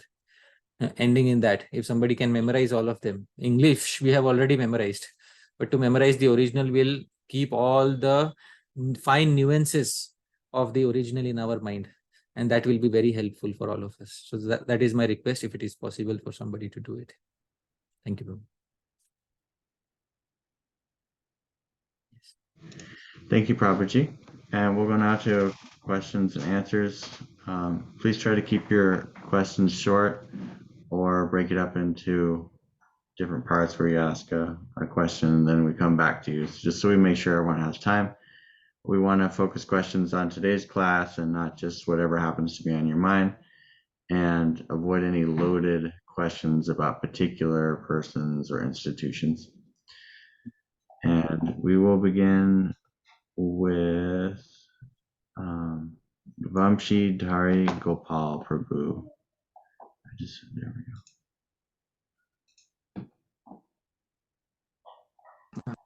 Hare Krishna, Prabhuji, Dandvat Pranam, Jai Srila Prabhupada. So, Prabhuji, thank you so much for first of all clarifying so many doubts once again in this call, especially towards the end with Namabhas and Namaparadha. That was always a confusion in my mind for a long time. So, I have a couple of questions, Prabhuji. So, when we say Namaparadha, it's about taking the Naam of Hari, right? Taking the Naam of Bhagwan. So whether you are taking Naam of Bhagwan by putting your hands in the japa bead, or you are taking Naam of Bhagwan while doing the arti or singing the strota or doing the kirtan, whatever, right? Right. So these aparadha for everything, not just while you are doing the japa. No, this is aparadha for everything. While you're doing japa, kirtan, smaran, for all three aspects. Right? This is all applicable. Okay, right. So then related to that, then my next point is that when we are doing like Naam, let's say we also get an instruction that we should take Naam as much as possible, 24 hours a day if possible, like as many times as possible. So then we get into that. Now I understood from this today's session that then we get into that Chaya Namabhas category, that sometimes you are just taking name while doing some work or while driving or while not doing other activities also, but just to increase our count, like Naam as many times as possible, we are just taking Naams. So then we are doing Chaya Namabhas at that time, but it's not harmful, because as you said, ultimately it may lead to Shuddha Naam. So is it the right understanding that do Chaya Namabhas when trying to attentively chant is not possible, but when you get opportunity to chant attentively while doing japa or while doing smaran or while doing some hearing or kirtan, at that time you try to avoid all the offenses as much as possible? Okay, wonderful question. The query is, on hearing that we should chant more and more from the Shastra, then we naturally get into the tendency of thinking that should I do it inattentively, because it is anyways namabhas, chaya namabhas. But as I shared, the chaya namabhas, it is helanam, it is neglectfully chanting nam. It shares borders with namaparadha. Right. So we are in a danger zone here because it is sharing borders with Namaparadha. And also it was said, Jate Namaparadhepi Pramadena. Pramad or inattention is the cause of Namaparadha. This was also specified in the Hari Bhakti Vilas. So we are clearly in a danger zone. So therefore, it is best to, and Rupa Goswami's, it's not simply about avoiding another. It's also about giving other. So that's what Rupa Goswami's recommendation. It's not only about avoiding the negative. It's also about introducing the positive in our Nama Japa. So that is what is going to give us swadvi. It will give us taste. Otherwise, we will forever remain in this mood of, chanting with apathy. And this is what we never want. So the recommendation is to, therefore I had specified, in the previous talk, I had specified that Abhiruchitam Nama. I had introduced this concept from Hari Bhakti Vilas. What Naam is Abhiruchit for you? What Naam do you like to, chant? Which is your, choicest Naam? So that Naam you continuously, chant and willingly chant. And it's not that, you are pressurized to chant 24 hours or something like that. The vow that we have given is to our Gurujanas, that vow is for a Sankhya, for a specific quantity. Beyond that, everything is voluntary, inspiration based and nothing forced. So this is what it is. So in case, if you have a further question, I'd still like to take your question, but I would like to, because we have a circular thing. Yeah. That, you can, if you have a further question, you can still keep your hand raised and we'll come back to you, Prabhu. But I hope this satisfies your query to some degree. Yeah. So just one follow-up, can I ask very quick follow-up? No, Prabhuji, he just said that we'll come back to you. Okay, Yeah, sure, because devotees are waiting, and they are also Sure. eager to ask their queries. Sure, So no we'll problem. come back to you, Prabhuji. Next, we have a written question from Sachindra Krishna Prabhu. Right. Is listening to a recording of a Sankirtan with Mahabhagavata and singing along considered Nam Sankirtan and helpful? Listening to a tape recorder of a Sankirtan and performing Kirtan along with that, is that helpful? So the thing is, a tape recorder by itself is not a living entity who has volition, voluntary, volition built into it. So when I said, Jiva Goswami said, Bahubhir militva, many people should get together. Bahubhir in English, plural starts with 2, but in Sanskrit, plural starts with 3. Sanskrit has a dual case also. So Bahubhir is minimum 3 people should be there. That is what Bahubhi means. The indication given by Sri Jiva Goswami is that we should associate in person with devotees and perform Sankirtan, because not only is it about hearing their chanting, hearing their Sankirtan, it's also about receiving instructions on Kirtan from them. That also is very important. Doubt solving. And doubt solving often doesn't take place through a tape recorder. Now, all of these doubts you are having, many people raise hands. And, if I just say to all of you, just go and hear lectures, your doubts will be solved. Many of you will leave dissatisfied, because doubt solving is a living process. Doubt solving has to be done by a person who is present in the flesh in front of us. Therefore, Sankirtan means in the flesh with people who are present in front of us, with a Mahabhagavat who can also put to rest all the doubts that we are having within our minds. So that is actually effective Sankirtan. And tape recorder is Kirtanvat. It is similar to Kirtan. It is Kirtanvat. It is similar to Kirtan. But it can never replace the traditional forms of Kirtan. The traditional forms of Kirtan are always a living process. See, even in the Bhagavatam class, in all the temples that you see, Dhāmeśvara Mahaprabhu, on majority of the days, the Bhagavatam class is given by a tape recorder or by a person.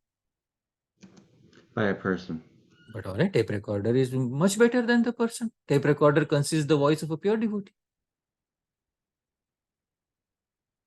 Then why on maximum days are we asking people to give the Bhagavatam class? Because the acharyas who founded the institutions wanted people to give a live class and to perform doubt solving on the spot.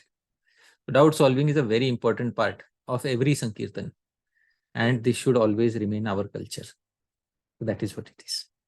Right? Okay. Next we have Radhika Vallabha Prabhu. Hare Krishna. Mm. Thank you very much, Shri, bringing out great clarity on the topic of Namaparadhas. To understand the finer nuances is really enriching our understanding. So my question is that ninth Namaparadha, you had mentioned about the word Shiva Namaparadha. So that you also said that these are also 10 aparadhas to the Shiva's name. So one question which also comes often in the discussion, because we see there is simultaneous non-difference and also oneness between Shiva and Vishnu. You had mentioned that previously also. So when people, those who worship Lord Shiva, when they go to the abodes of Lord Shiva, will they come back again to the, say, this material world? Shiva's abode, it's also considered to be in between this material world and the spiritual world, Mahesh Dhamma. Can you throw some clarity on this topic about will they come back here, or where do they go, or how long they stay there, or from there they go to Vaikuntha? Okay. So the thing is, Prabhu, if we see the chart, of Goloka, or if we see the chart that we, currently have, and that chart is mostly made according to Laghu Bhagavatamritam. So this particular chart has given a specific place to the abode of Bhagavan Shiva.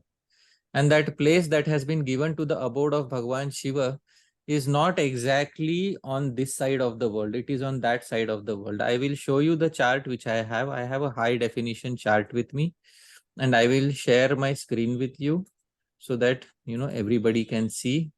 This, dear devotees, is Goloka chart, and I am right on the border here. All right, now Prabhu, you can see here, this is Viraja river, and Sadashiv Lok is actually on the other side. It is just on the other side. So it is technically a part of that world from where nobody falls. So this is what, once a person attains Sadashiv Loka, and they become eternal associates of Bhagavan Shiva, and such eternal associates of Bhagavan Shiva are a part of Tripad Vibhuti, 3/4 of the creation. So the main question is Bhagavan Shiva's abode Mahesh Dham in Ekpad Vibhuti or Tripad Vibhuti? So the answer is, it is in Tripad Vibhuti, it is in 3/4 of the creation, and those who are in 3/4 of the creation, once you go there, there are repeated statements by Bhagavan that you don't fall from Tripad Vibhuti. You don't come back from Tripad Vibhuti. So that is the answer to your query. I hope that satisfies. Yeah, thank you, Prabhu. Thank you. Thank you. Next we have Vishwadeep Roy Prabhu. Hare Krishna Prabhuji, Dandavat Pranam. Pranams. So I have a question. Like there is a verse in Chaitanya Charitamrita that you told that তার মধ্যে সর্বশ্রেষ্ঠ নাম সংকীর্তন নিরপরাধ নাম লইলে পায় প্রেমধন. So here the Sankirtan word is mentioned, and again Niraparad is also mentioned. In Sanatan Goswami's commentary also, he is telling an aham mamadi bhav in kirtan. So every time like kirtan is brought in the purview of namaparad. But again, the namaparad is gone by sankirtan, as it is said, jate namaparadeti sada sankirtayan nama. So it is contradicting if like Sankirtan cuts the Namaparad, but if we do Sankirtan, there is also Namaparad. So how to resolve that? No. There is no contradiction, because Sada Sankirtayan Nama Tad Eka Sharano Bhavet. Become exclusively sheltered in Nam while performing constant Sankirtan. So there is another condition mentioned there, Tad Eka Sharano, which means that you take exclusive shelter of Shri Nam By taking exclusive shelter of Shri Naam, what it means is that you take shelter of those particular devotees who are basically Namanishta, who are one pointedly sheltered in Shri Harinaam, and you follow their mode basically. Sri Rupa Goswami is going to bring this up in the next verse. Tishthan vraje tadanuragi jananugami. Stay in Vraja with those people who are anuragis. So in that phrase, Tadeka Sharano Bhavet, become exclusively sheltered in Naam. Means how can you become exclusively sheltered in Naam? So you can only become exclusively sheltered in Naam if you follow the mood of those who are currently exclusively sheltered in Naam. And how will you be able to follow their mood? You'll be able to follow their mood when you associate with them. So those implied things are there in the verse itself. It's not simply constant Sankirtan. It is constant Sankirtan while taking exclusive shelter of Shri Harinam in the mood of the Mahabhagavatas.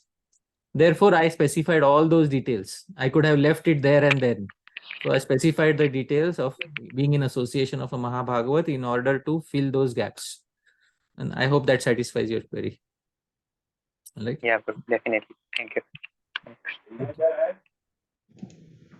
Hi, Krishna Prabhu. I have a question. Yeah, sure. I want to know about the ninth offense. What's the real emphasis between two things? Is it that Krishna's name is precious, and so we don't want to give it to offensive people because it would be offensive to the name, or is it more focused on the people that we want people to come to the name, and so we don't want to do anything in a way that's going to repulse them? Yeah, actually, it is both things are there, because in Bhagavad Gita, you can see instructions where Krishna says, Idam te na atapaskaya na abhaktaya kadachana. Krishna says that don't give this confidential knowledge to somebody who is abhakta. Somebody who is not a devotee. Don't give this knowledge to somebody who is not a devotee. So when knowledge of Bhagavad Gita, which includes Karma Yoga, Jnana Yoga, Ashtanga Yoga, cannot be given to somebody who is a non-devotee, what to speak of giving knowledge of Naam to a non-devotee? So that mood is certainly there. Also, Rupa Goswami has said in Bhakti Rasamrit Sindhu, the most important condition of Uttama Bhakti, pure Bhakti, is Anukulyena Krishnanushilanam, to remain favorably disposed towards Shri Krishna. Other conditions are secondary conditions, but the most important condition for Bhakti is Anukulta, or favorability. If that Anukulya or favorability towards Krishna is lost, then we can certainly not become, one-pointed pure devotees. So therefore, whatever causes a loss in that favorability also is a concern for the previous acharyas. So on both sides, there is a concern, and this concern has been mentioned in different literature. The Namaparadha just brings together all of that concerns and packs it into one box and says, don't give instruction to somebody who is not only faithless, but also disinclined and also repeatedly not willing to listen. Because the Naam also won't like it, and this person also will start disrespecting Naam more. So it's like bringing two people who are totally incompatible and forcing them into a marriage. The husband also doesn't like it, and the wife also doesn't like it. They end up despising each other, and they live unhappily ever after. Maybe for some time, and they get separated. So that is what happens. So this is why both concerns are valid here. Okay.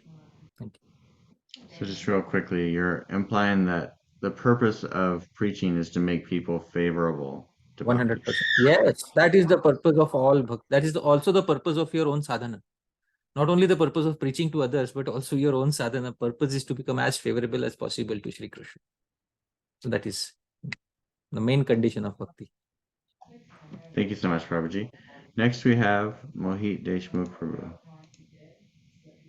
Hare Krishna, Prabhuji, Namaprabha. Thank you so much for this wonderful katha and clarifying that the stage and type. So my question was that we should not instruct the person who are Ashraddhavan, Vimukh, and Ashranvanti, who are unwilling to listen. But we see in the pastime of Jagai and Madhai Uddhar that, of course, Nityananda, here it was Nityananda Prabhu, but as we know that Yad Yad Acharati Shreshtas Tat Tat Eva Tarojana. So Jagai Madhai were Ashraddhavan, Vimukh, and also unwilling to listen. Then how can we understand this? Therefore, in that pastime, there was a disaster that he got struck in his head. There was a disaster after that pastime. That, he got struck in the head. And we are not saying that, I'm not implying that there was a Namaparadha, but it was a Lila. And what is done in Lila should be taken as a part of the Lila. See, Jagai and Madhai in Lila also and in eternally also, they are associates of Sri Chaitanya Mahaprabhu. In pastime, whatever takes place, that is restricted to that pastime alone. But when it comes to Siddhanta, which has to be followed by jivas like ourselves, the acharyas have given the Siddhanta. And the Leela was executed by Supreme Lord. And even when the Supreme Lord executed it, he got struck on his head. So the Leela is not supposed to be imitated. Otherwise, we will start saying whatever Krishna did in Dwapar Yuga, Yadyada Chariti Shreshtas, that we can also do in Kali Yuga. No, Baba. That Leela is not for imitation. But what we should try to follow in our lives is the Siddhanta that Acharyas have given for Jivas or Sadhakas in general. So that is the answer to your query. Thank you so much, Prabhu. Hare Krishna. Next we have Padimna Prabhu. Hare Krishna Prabhu, Dandat Pranam. All goes to Srila Prabhupada. Thank you so much, Prabhu, for such a wonderful class and such a great insight about the Namaparadha. So, Prabhuji, I have a question related to what you have explained, that these 10 aparadhas are actually applicable for the namas of Shiva also. But if we see that the second offense, which seems like a contradictory, in terms of, like, we are saying that considering the name of Lord Shiva or Brahma to be equal to Lord Vishnu. So how do you understand, Prabhuji, this thing? Okay. So when I had explained the second Namaparadha, maybe you can go and see that. I had specified that the original Sanskrit says Shivasya Shri Vishnor ya iha gunanamadi sakalam dhiya bhinnam pashyet sa khalu harinama hitakara. This was the original Sanskrit, which says anybody who sees complete difference between Bhagwan Shiva and Bhagwan Vishnu, and anybody who sees complete non-difference between Bhagwan Shiva and Bhagwan Vishnu, both these people are aparadhis. Both these types of people are aparadhis. Aparadhis towards whom? They are aparadhi towards Shiva also, they are aparadhi towards Vishnu also. They are aparadhi towards both. So what is the correct understanding? The correct understanding was given there by Sri Sanatana Goswami, that there is Bheda Bhed, that there is difference and non-difference because Shiva is Guna avatar of Shri Vishnu. Sri Sanatana Goswami had specified there that Shiva is Guna avatar of Shri Vishnu. And in such an understanding, there is no fault. But on the other side, there is great merit in such understanding, that Bhagwan Shiva is Guna avatar of Bhagwan Vishnu. In this way, Bhagwan Shiva is also Bhagwan and Vishnu is definitely Bhagwan. But there is some difference also, and there is also non-difference. So considering simultaneous difference and non-difference between Shiva and Vishnu is the proper understanding. In this way, aparadha towards both Shiva and Vishnu is avoided. So actually the 10 Namaparadhas are applicable to both Bhagwan Shiva and Bhagwan Vishnu simultaneously. Otherwise, what will happen? The Namaparadhas will only be for our poor Krishna Bhaktas. And the Shiva Bhaktas will say, you see, the Namaparadhas are not for us. You are affected by 10 Namaparadhas. Better to come chant Shiva Naam. So that there is no consideration of Namaparadhas here. But no, sir, that is not the case. The Namaparadhas are applicable to Shiva Naam as well as Vishnu Naam. And this has been very clearly shown in the verses itself. So that is the answer to it. I hope that satisfies your query. Yeah, Right? thank you, Prabhu. Very well. Yeah. Next we have Shyamachandra Prabhu. Oh, wonderful. Hari Kol. Hare Krishna Prabhuji, Dandat Pranam. Wonderful class, Prabhu. So I heard that there is like a similar instruction in Hari Bhakti Vilas regarding the Mahaprasad, that it should not be given to the faithless person, just like the Harinaam also. But of course, with the Harinam, by trying once or twice, we can see who is a faithless person and we can avoid them. But regarding Mahaprasad, people take it, in the first attempt itself, will take it. No one will say no to Mahaprasad. Not that necessarily they have faith in the Prasad, but it's just that it's like something palatable. And especially the preachers, sometimes, they give Prasad before they preach to us, about Harinam. And eventually, if they find out that person is a faithless, is it not like an offense to, Prasad? And also when we do like, mass prasadam distribution to everybody, sometimes we may be like stretching the limits. What is the understanding there? Wonderful. So what is, about distributing Harinam? Okay, we got it from the 10 aparadhas. What about distributing Mahaprasad? So there are some individuals, some Gaudiya Vaishnavas who say that Mahaprasad should also not be given to unqualified people. Mahaprasad should not be given to them. There are some Gaudiya Vaishnava opinions like that. And then they cite Shri Jiva Goswami, something in Harinamamrita Vyakaranam. There is one quote which says that, you should, Mahaprasad should be only given to those who are qualified. I will specify which section of Harinamamrita Vyakaran so that anybody who's interested can look it up. When Shri Jiva Goswami is discussing Chaturthi Vibhakti, dative case, the fourth case, there he gives an example of giving Mahaprasad, and the commentator Hare Krishna Acharya, he says Mahaprasad should not be given to unqualified people. So using that, some people give the opinion that Mahaprasad should not be given to unqualified people. But at the same time, Srila Jiva Goswami has mentioned in his direct words that one should feed those who are hungry, and one should never become miserly in this regard. So I will specify the verse, which verse it is, and I will show the commentary of Sri Jiva Goswami on that particular verse. This is Srimad Bhagavatam 3:29-26.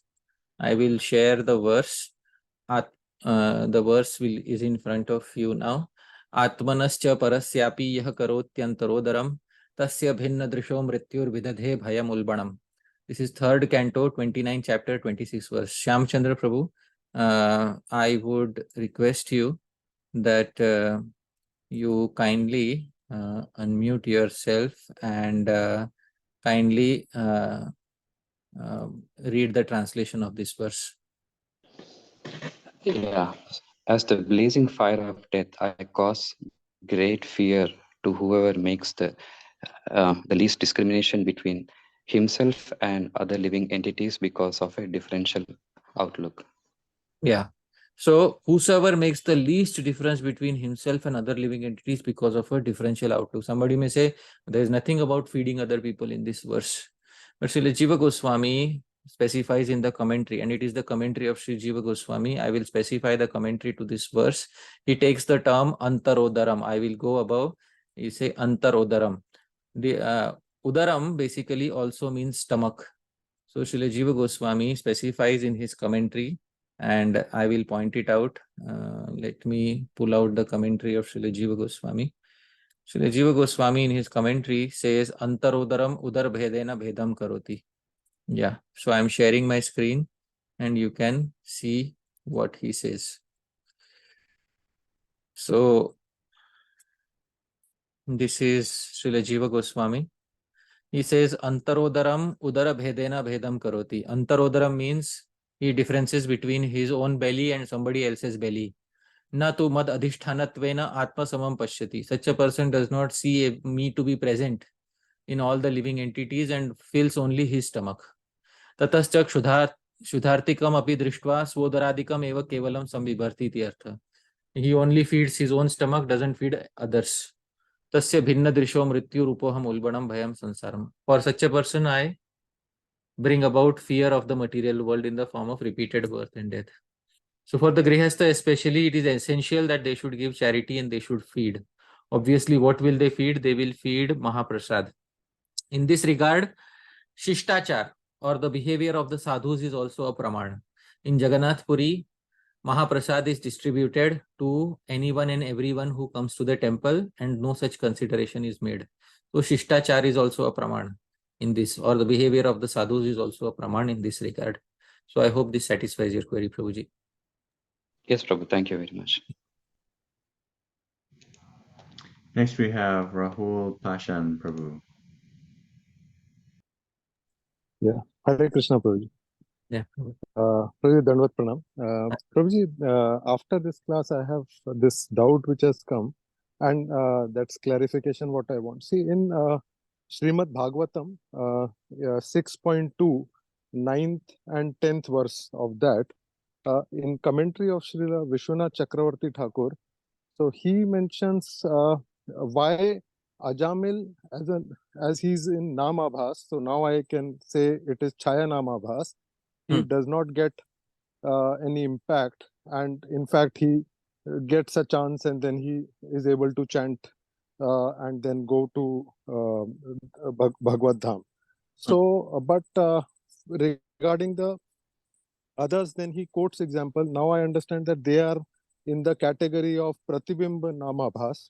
So because they are in Pratibimb Namabhas, so that is why it is an offense.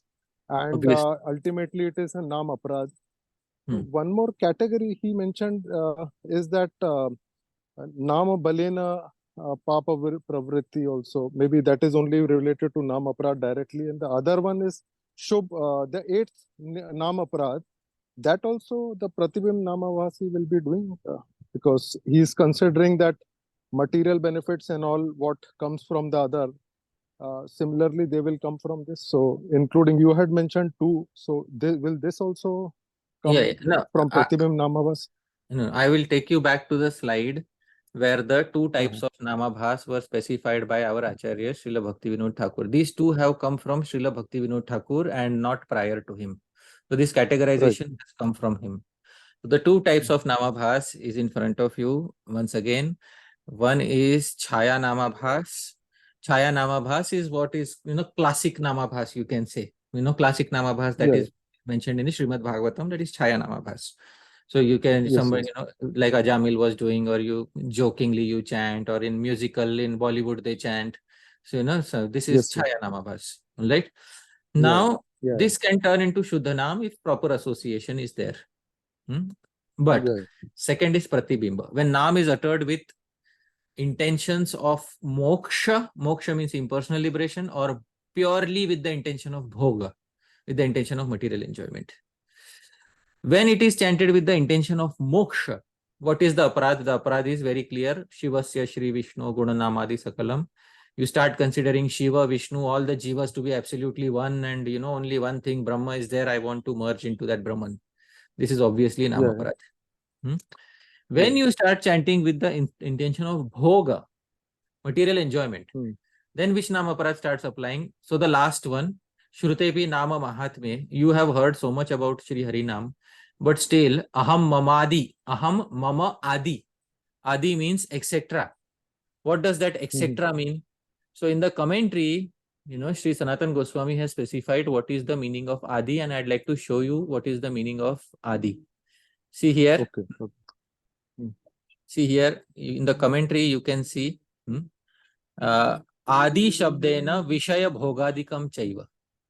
So Adi Shabda means material enjoyment, basically. So this is what makes it Namaparadha. I hope you're able to understand. And why 8th is not from this category? Because there also we are equating Naam with the other dharam, the other activities. This is about chanting Naam specifically with the intention of getting material enjoyment. We are not equating it to a Vedic thing or anything. We are just chanting Naam and saying to Krishna, Bhagwan, I just want I want material enjoyment only. I don't want any bhakti out of it. So this is so not even indicating Krishna. It's just I am chanting now so that whosoever is the absolute, let him give me material enjoyment. That is what it is true. All right. Clear, Prabhu. Thank you very much. Thank you. Next we have Jai Dwarka Prabhu. Hare Krishna Prabhuji, Pranam Prabhuji. Once again, Prabhuji, I'm flabbergasted by your presentation. Every time I feel that I'm left with very few words to express my gratitude, Prabhuji. Hare Krishna. Thank you, Prabhu. Thank you so Prabhuji, much.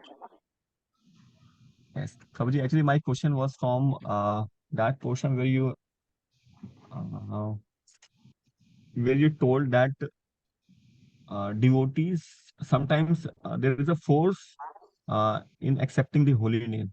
So many Yeah. times, Prabhuji, what happens is that some devotees, they explain the glories of holy name, but that is not very systematically cultivated in the individuals to whom they are giving. So what happens? Some devotees, out of the sporadic enthusiasm, they take up a higher number of chanting, and those who are giving instructions, they also encourage for that. And Right. in long run, what happens is that but those devotees, they are not able to maintain it. Hmm. So is such kind of uh, instruction about the glories of holy name, which is not very properly calculated. So is that also a namaparad? See, the Namaparad, when does the Namaparad start happening? The Namaparad starts happening in two cases, from the side of the person who is instructing and from the side of the person who is receiving the instructions, in both cases. When does it start happening from the side of the person who is instructing? If he starts instructing a person when the person is not faithful enough, not willing to listen, still if you go ahead and force an instruction, that is definitely a Namaparad. From the side of the receiver, Yaha Priti Rahito Adhamaha, the 10th Namaparad, that he remains devoid of faith and Shraddha in Naam. And still, he continues to chant Aham Mamadi Paramo because he's invested in material enjoyment, I and mine, etc. Both sides, this will start applying. Therefore, ideally, instructions on Naam should be received from a person who is capable of explaining Naam Tattva.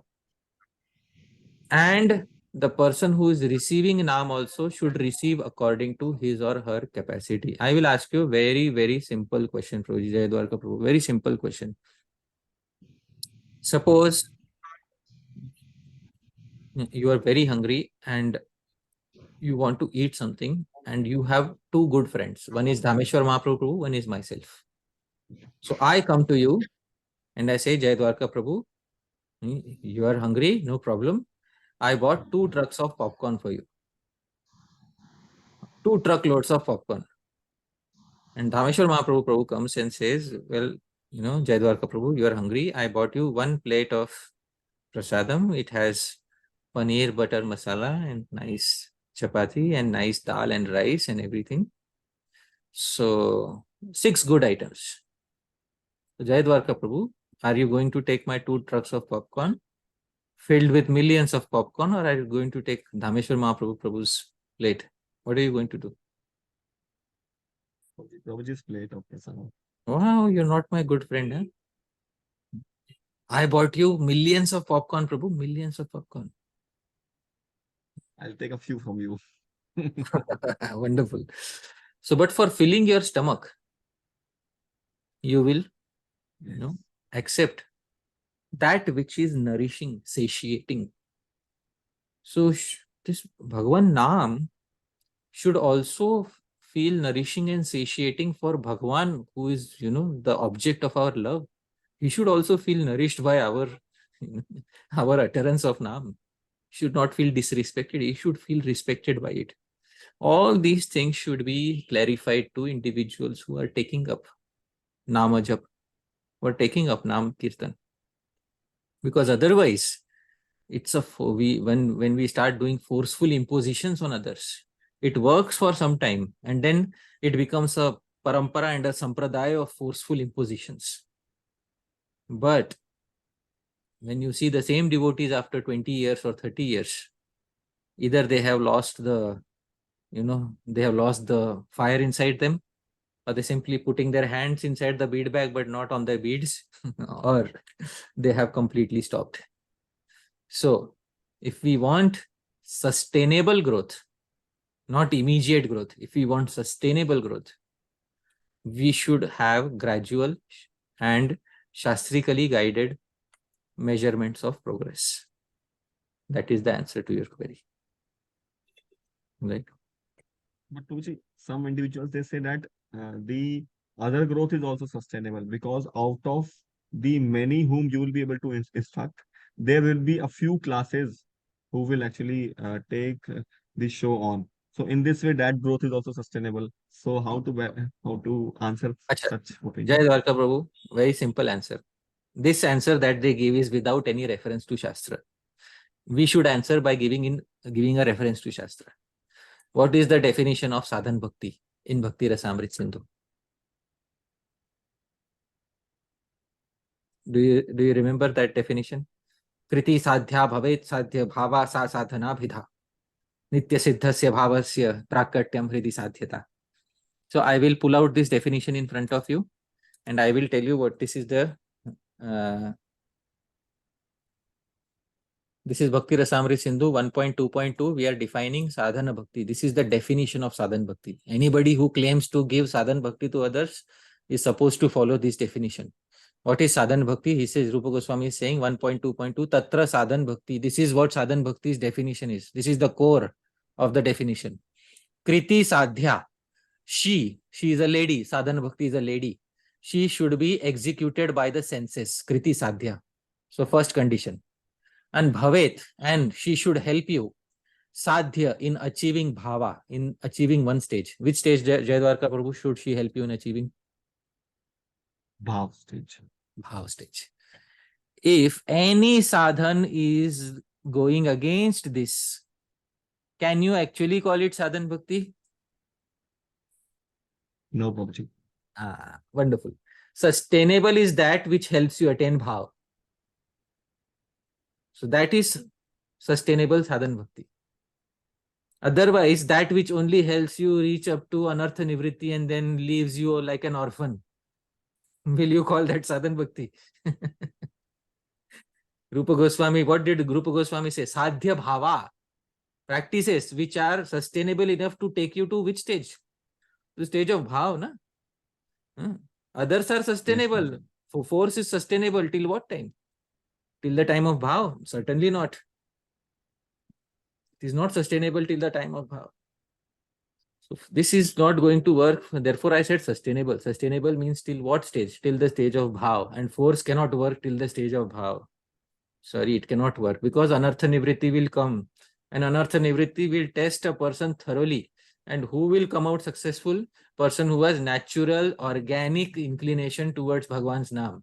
All these so-called people who are forcing themselves will be filtered out immediately in that process of anartha nivritti. Because it will thoroughly test, all aspects will be tested, whether you are lazy or not, whether you have material enjoyment or not, lay, vikshep, all those aspects will be tested. They are given in Madhurya Kadambini. All those aspects will be tested. And you think you will force your way out of all these aspects? That's a big mistake, to think that we will force our way out of those aspects. So it will not truly be called sadhan bhakti, because it will not be able to make a person even move out of anartha nivritti. That is the answer to your query. I hope that answer satisfies your query. Yes. Thank you so much, Prabhuji. Thank you. Next we have Sandeep Kumar Prabhu.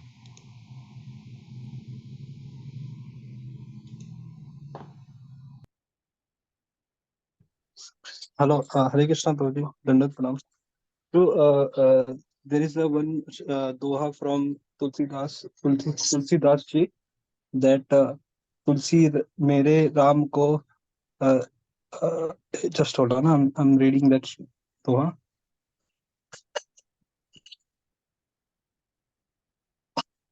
तुलसी मेरे राम को रीझ भयो या खींच भौम पड़ा जामे सभी उल्टा सीधा बीच. I mean, the Tulsidas ji is saying about Ram Naam, that if you take ulta seedha, I mean Ram or Mara, like that, so in that case also it will give the result. So Yeah. will it come in which category of if we see the analysis of our Acharya, that in which category of it is nama bhas, or which category of it will define under? That is my question. All right.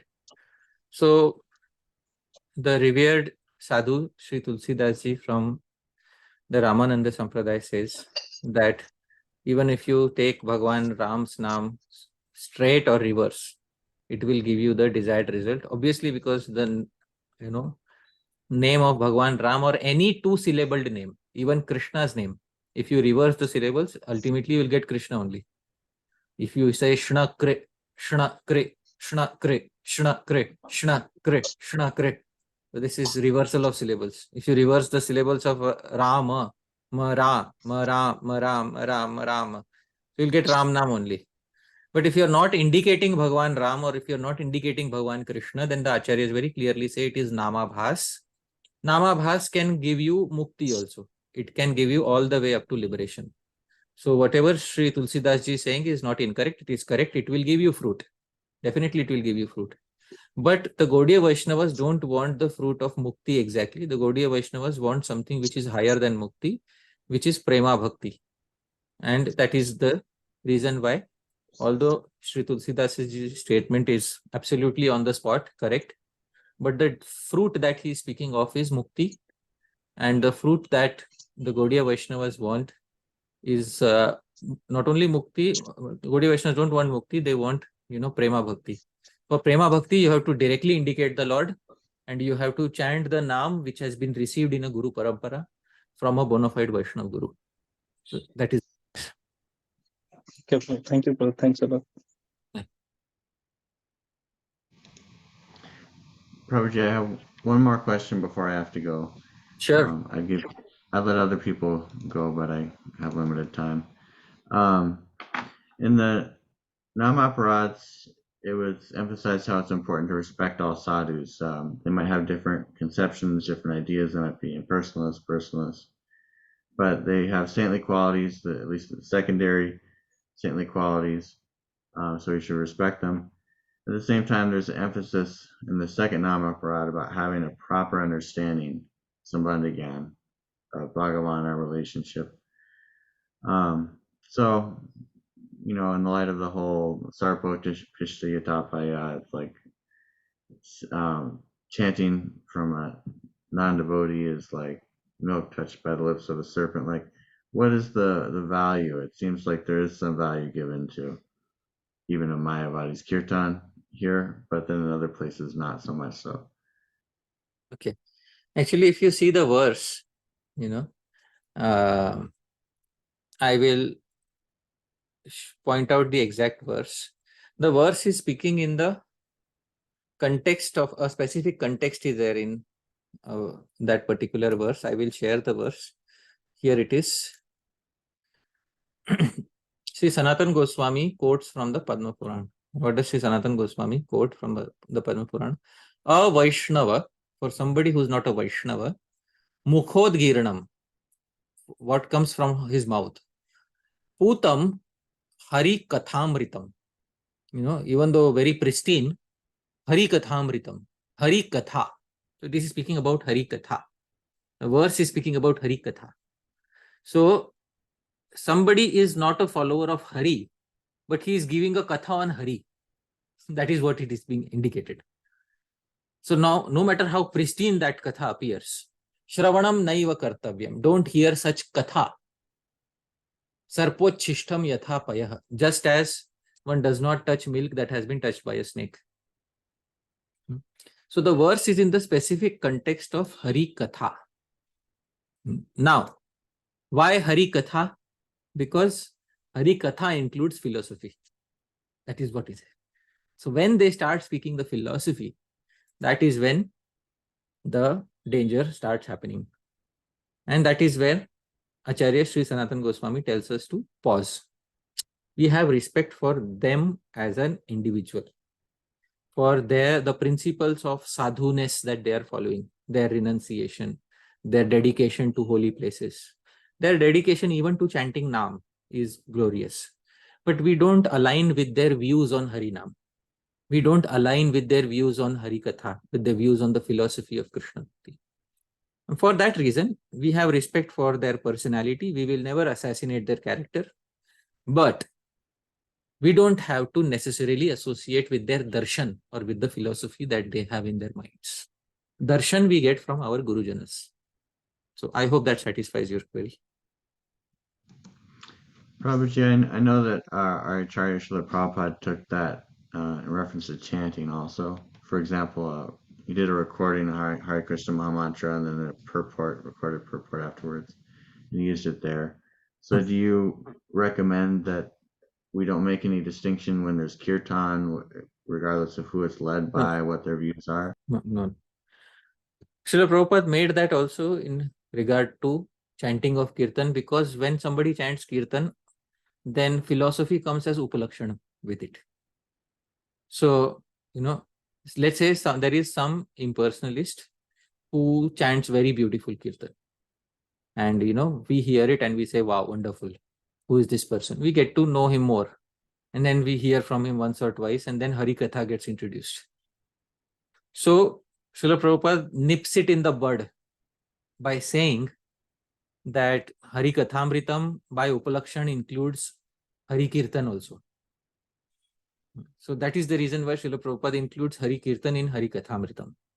Because once you get interested in somebody's Kirtan, and you start inquiring about, who they are, wow, wonderful, this so Swami, this Swamiji is so nice, although he is a devotee of Bhagwan Shiva and he is Advaitavadi, but still he chants wonderful Krishna Naam.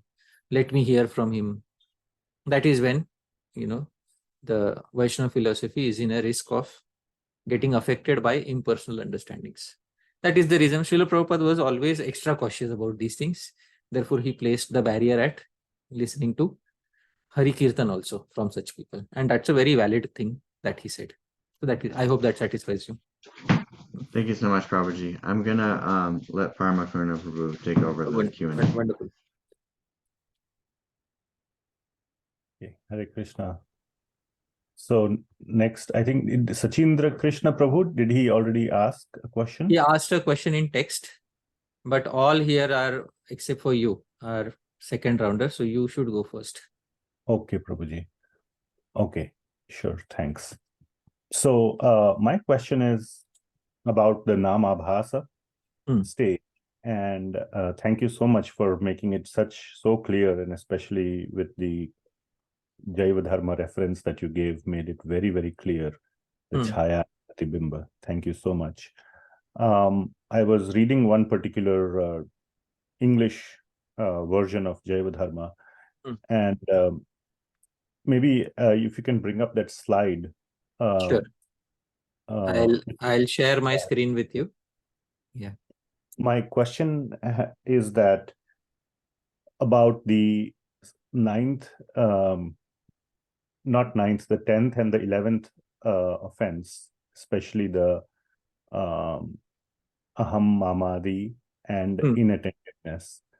If that is occurring because of hridaya daurbalyam, weakness of heart, not of a desire. So I'm just trying to look here. Yeah. With the intention, this is exactly also what I read in the Jaiva, the one I had. So I wanted to match with the intention of material enjoyment. So I just wanted to understand, it's not like I'm chanting the holy name with the intent to enjoy materially or to use Harinaam to kind of obtain material opulence and then enjoy it. Yeah. But I do maintain material attachments out of my weakness of heart with my family, with my whatever attachments. There is inattention also because of so much distraction and my conditioning. So is that, I just wanted to, like, the thing I'm trying to distinguish, it's not due to the intention. Yeah. Is not there, but it's just there due to my weakness of heart, I would say, or my conditioning, that I'm unable to do that, though there is a desire to do it, but I'm just unable. Is that Namaparadha, or is that Namabhasa, or somewhere in between? Or please clarify. Okay, let's say if we say that maintaining any material attachment is a Namaparadha, let's say we interpret it like that, then we will end up in a big problem. What is a big problem? That in order to get rid of the Namaparadha, we will have to get rid of material attachments. And, naturally we are not, able to give up our material attachments. So we will remain perpetually stuck in Namaparadha until our material attachments go away. This will make Shuddha Naam subservient to material attachments. I hope you are able to understand. So occurrence of Shuddha Naam subservient to material attachments. So therefore, when I said I specified the original in Hari Bhakti Vilas, Adi Shabdena Vishaya Bhogadikam Chaiva Paramam. Aham Mamadi Parama Ahamta Mamata Cha. Somebody who is Paramam, who is one pointedly Pradhanam, whose main goal in life is I, mine, material attachments. I hope. Aham, it doesn't say Aham Mamadi. It says Aham Mamadi Paramo. That is what it says. So Aham Mamadi, you can say any I and mine, any attachment. But Aham Mamadi, are you Aham Mamadi Paramo? Are you exclusively living your life on this I and mine? Is that the case? Yes or no? I would say no, Prabhuji. No. So when these material attachments are not the central point of your life, you are still a sadhaka. So, but in English, when it comes out, it filters out as if any material, even if you have material attachment to to a small writing pen, then you are a namaparadhi. So that's not what it is. So it means aham mamadi paramo pradhanam. Paramam, it says chaiva paramam pradhanam. So if those attachments are the most significant and important thing in your life, and your life is centered around them, me and I and mine, that is your life, and then you are uttering Harinaam, then that is aparadha. It's not aparadha to have some, durbalta, some genuine attachments which are there because of family situations. Those attachments are not namaparadha. Otherwise, there will be big problem. The big problem will then Shuddha Naam will become, subservient to these things which every person naturally has. Every householder in the material world naturally has some attachments. So then Shuddha Naam will become subservient to those things. So this is not what it is. So I gave you the understanding from the original text. So I hope that clarifies the doubt. Can it, if it's not Namaparadha, but then can we say it is Namabhasa or somewhere there? It's not Namaparadha, but yet it is not immediately Shuddha Naam. Sometimes the sun takes some time to rise. I had specified in a commentary by Srila Vishwanath Chakravarti Thakur a few sessions ago. Just because, you should not every time call it Namaparadha, he had said. I hope you remember, every time we should not call it Namaparadha. Sometimes the sun takes some time to rise. So this is that time, so some time is required before sunrise will happen. So we are in that particular phase where sunrise will happen after some time. So that is the correct understanding. Thank you, Prabhuji. Thank you very much. Wonderful. Okay, now we are in the second. I see all the hands raised second. So we'll go to Mohit Deshmukh Prabhu. Please unmute. Hare Krishna Prabhuji, thank you for asking second time. This question is regarding the first question, that like we see many devotees, not only devotees, even I personally sometimes do that even after chanting prescribed language. Sometimes I chant not on bed bag or on counter or only by tongue. Whenever I have free time, or there is a verse in Chaitanya Charitamrita, Khaite Shuite Tatata Naam Le Desh Kal Niyam Nai Sarva Siddhi Hoy. And even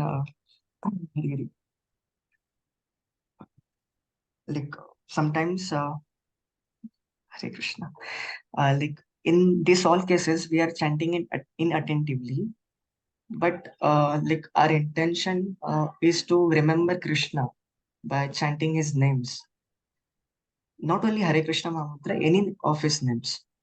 So should we avoid this and chant with other, and do not do another by doing these things, and having a particular time only we should chant Krishna's name? What should we do? All right. Very simple thing is, Srila Rupa Goswami's recommendation is Adarat, chant with Adar. That is the focus, the main verse is saying that chant with Adar.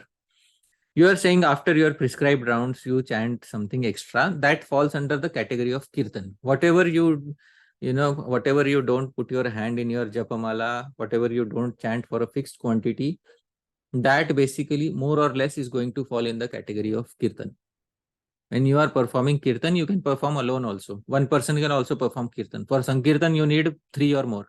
But Kirtan, one person can also perform. Let's say you are alone in the room performing Kirtan.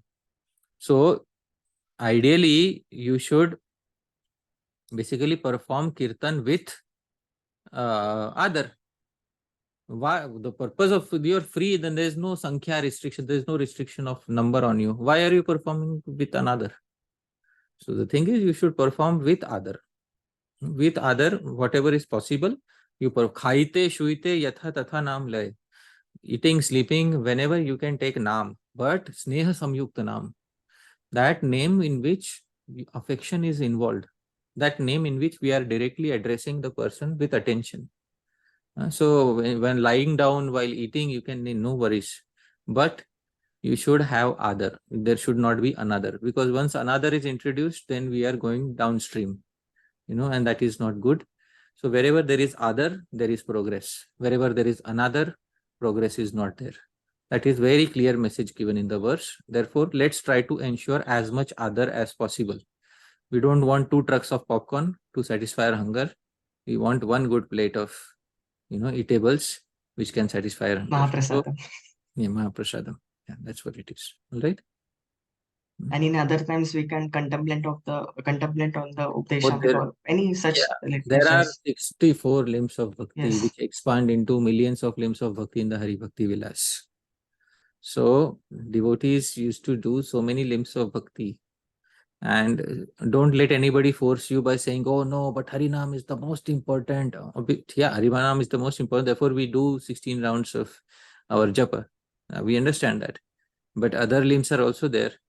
And some devotees are anekanga bhaktas, devotees who follow multiple limbs. So there's no issue in doing that. So that is the answer to your query. Yes, Prabhu. Thank you so much. Hare Krishna. Hare Krishna. Thank you, Prabhuji. Vishwadeep Roy Prabhu, please unmute. Hare Krishna Prabhuji. I have a small follow-up that you told that there is a condition to what we say. It's not only Sankirtan, but there is a condition attached. But in your previous classes, you once mentioned that you have a doubt that why the offenses, to clear the offenses for chanting holy names, cannot be more offensive chanting. So you asked your Guru Maharaj, and he told it is actually Sankirtan.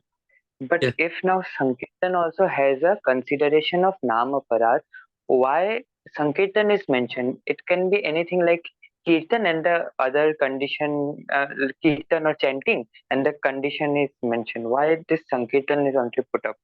Because Sankirtan also have consideration of Namaparadha. The thing is, what is the difference between Kirtan and Sankirtan? Please tell me. Kirtan is to Nama, Rupa, Lila, Gunadikam, to sing in Uchchaswara, and Sankirtan is Bahuvir Militva. I request you to speak in a way that many devotees can understand. With Sanskrit, I can understand. Most devotees can't understand. What is Kirtan and what is Sankirtan? What is the difference? Kirtan is to sing or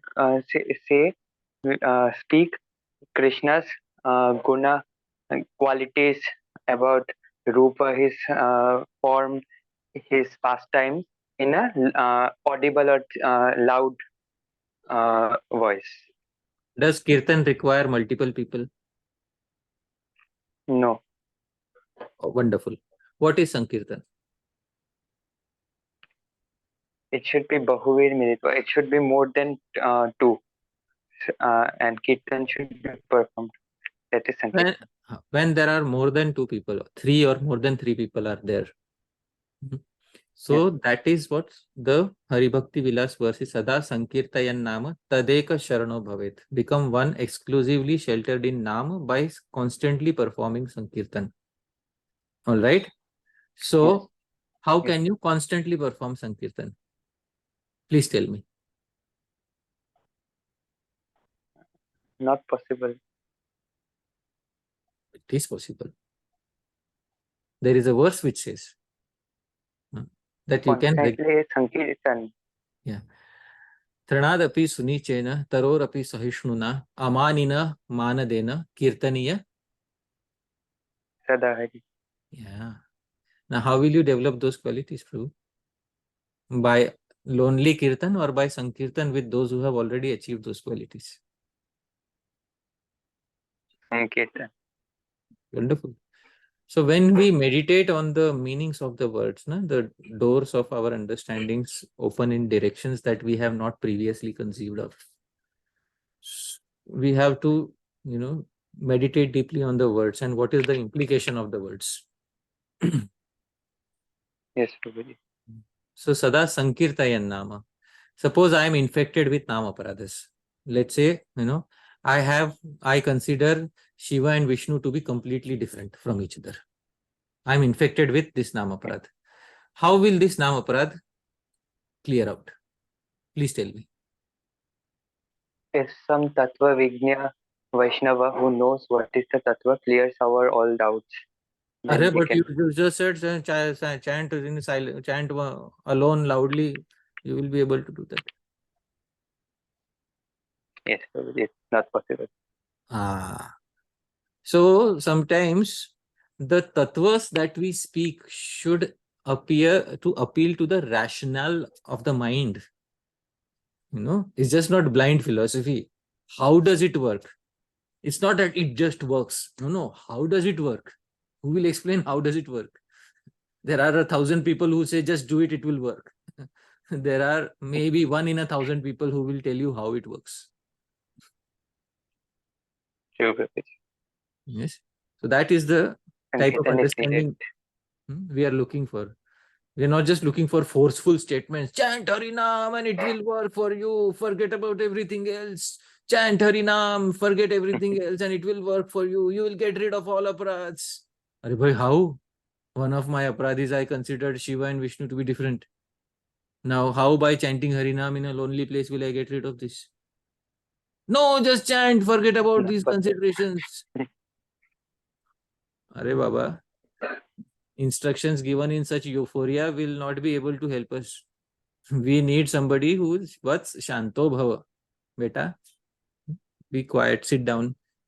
Let us discuss what is Tattva. So that is important. I hope you are able to understand. Right? Yes. Shri Haridas Thakur, was he simply a counter of big quantity or was he also Naam Tattva Vigya? Was he, what was Shri Haridas Thakur? Did he understand complete Naam Tattva? Or was he simply just pulling the rope and counting away? What was he? He was completely aware of all the tattvas regarding names. Yes, in the Chaitanya Bhagavad, there's a big discussion between him and the Brahmanas where he specifies all the glories of Harinam. So he is not uneducated in Harinam. He has a very good understanding of Naam Tattva.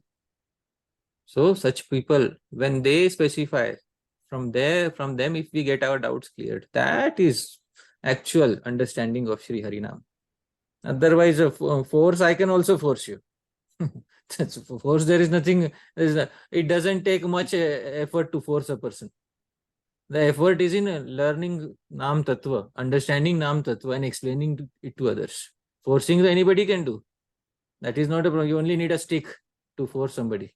The stick of, forcible instructions.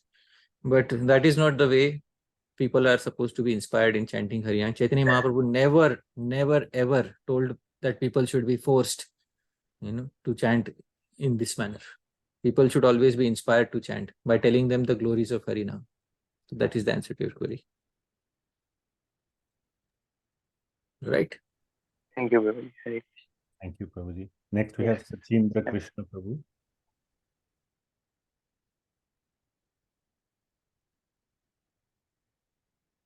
Please unmute yourself. Sachindra Krishna Prabhu.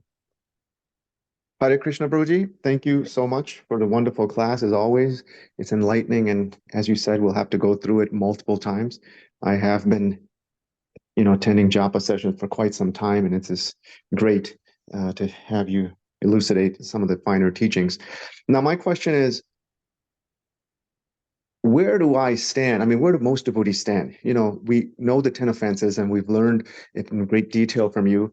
You sit down in a solitude place to chant your japa, and you say the 10 offenses, and in your mind, you're putting the holy name on a pedestal and forgetting everything else. You're simply doing it for the pleasure of, trying to do it for the pleasure of, Krishna and Srimati Radharani in the service, and trying to get service to the holy name and, to Vaishnavas. And so you sit down and try to chant in that. Obviously, when you talked about Chaya, Namabhas, and Pratibimba, forget about Pratibimba. Devotees don't want to become one, or say, for the most part, don't want any material enjoyment. Chaya, Namabhas, they're not doing it out of jest or disrespect, and maybe neglectfully, but, I'll leave, that's a gray zone, I'll leave it there. But for the most part, it's not Chaya, Namabhas, because they're not doing it jokingly or neglectfully, or, out of jest. So where do we stand? Where does that devotee stand? Where do I stand in my Naam Jap? Obviously, attention is super important, and your mind is going 100 different directions, and you try to bring it back, force it back, and say, no, chant for the pleasure of Srimati Radharani and Krishna, and ask for some service. And where do I stand in my japa? Which one is it? Where do I fall, and how do I know where I am, and if I'm progressing higher or lower? Thank you. Okay, wonderful. So where do we stand in this? Most of us may not be doing either Chaya Namabhas or Pratibimba Namabhas, definitely. Well, so where do we stand? So where we stand is, if we are not committing one of the 10 Namaparadhas, and if it is not Namabhas, then we are on the correct path. We are on the path where Shuddha Naam will manifest. But we cannot force Shuddha Naam to manifest immediately. Therefore, Srila Vishwanath Chakravarti Thakur had mentioned this thing. And very, clearly he had mentioned this thing, that even though, somebody may not be performing Namabhas and this, but immediately, just because the result is not being achieved, doesn't mean that you should immediately assume that Namaparadha is taking place. So the sun takes some time to rise. Similarly, Krishna Prem ultimately will be given by Krishna himself directly, and he takes his sweet time to give that. Till that point of time, our practice of our sadhana bhakti should continue.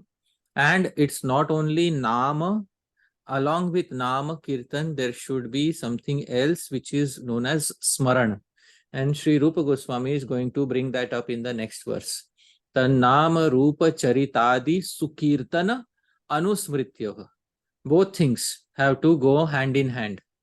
The tongue should be engaged in chanting Harinaam without aparadhas. The mind should also have a very healthy culture of Krishna Smaran. So both things are required. Many devotees are chanting Harinaam, but the culture of Krishna Smaran is missing from their lives. Because this culture of Krishna Smaran is missing from their lives, therefore, sometimes they are not able to make progress on the path of Raganuga Bhakti, because Raganuga Bhakti is mainly a function of Smaran. Smaran is the most important limb of Raganuga Bhakti. So both these things are important. Sri Vishwanath Chakravarti Thakur is going to say in Ragavartma Chandrika, Smaran is the most important limb of Raganuga Bhakti. I'll point it out. So in Ragavartma Chandrika, he is saying something. I will share my screen and I will show it to you. So I'll share my screen with you, and here it is. Shri Rupa Goswami says, Prathamataha, first and foremost, those who are performing Raganuga Bhakti, Krishnam Smaran, they should give attention to the verse where Rupa Goswami is saying you should remember Krishna, perform Smaran. Iti. This verse specifies smaranasya atra raganugayam mukhyatvam. Mukhyatvam, the main limb of raganuga bhakti is smaran. So it is very clear instruction. And then later he also says that although I specified smaran as, the main limb, then he says, Atra raganugayam yan mukhyasya tasyapi smaranasya kirtanadhinatvam avashyam vaktavyam. Although I said that smaran is the main limb of raganuga bhakti, it should be done as a subordinate limb of kirtan. So kirtan should also go on, smaran should also go on. Many times devotees are performing kirtan, they're performing their japa, but they have not had a healthy culture of smaran.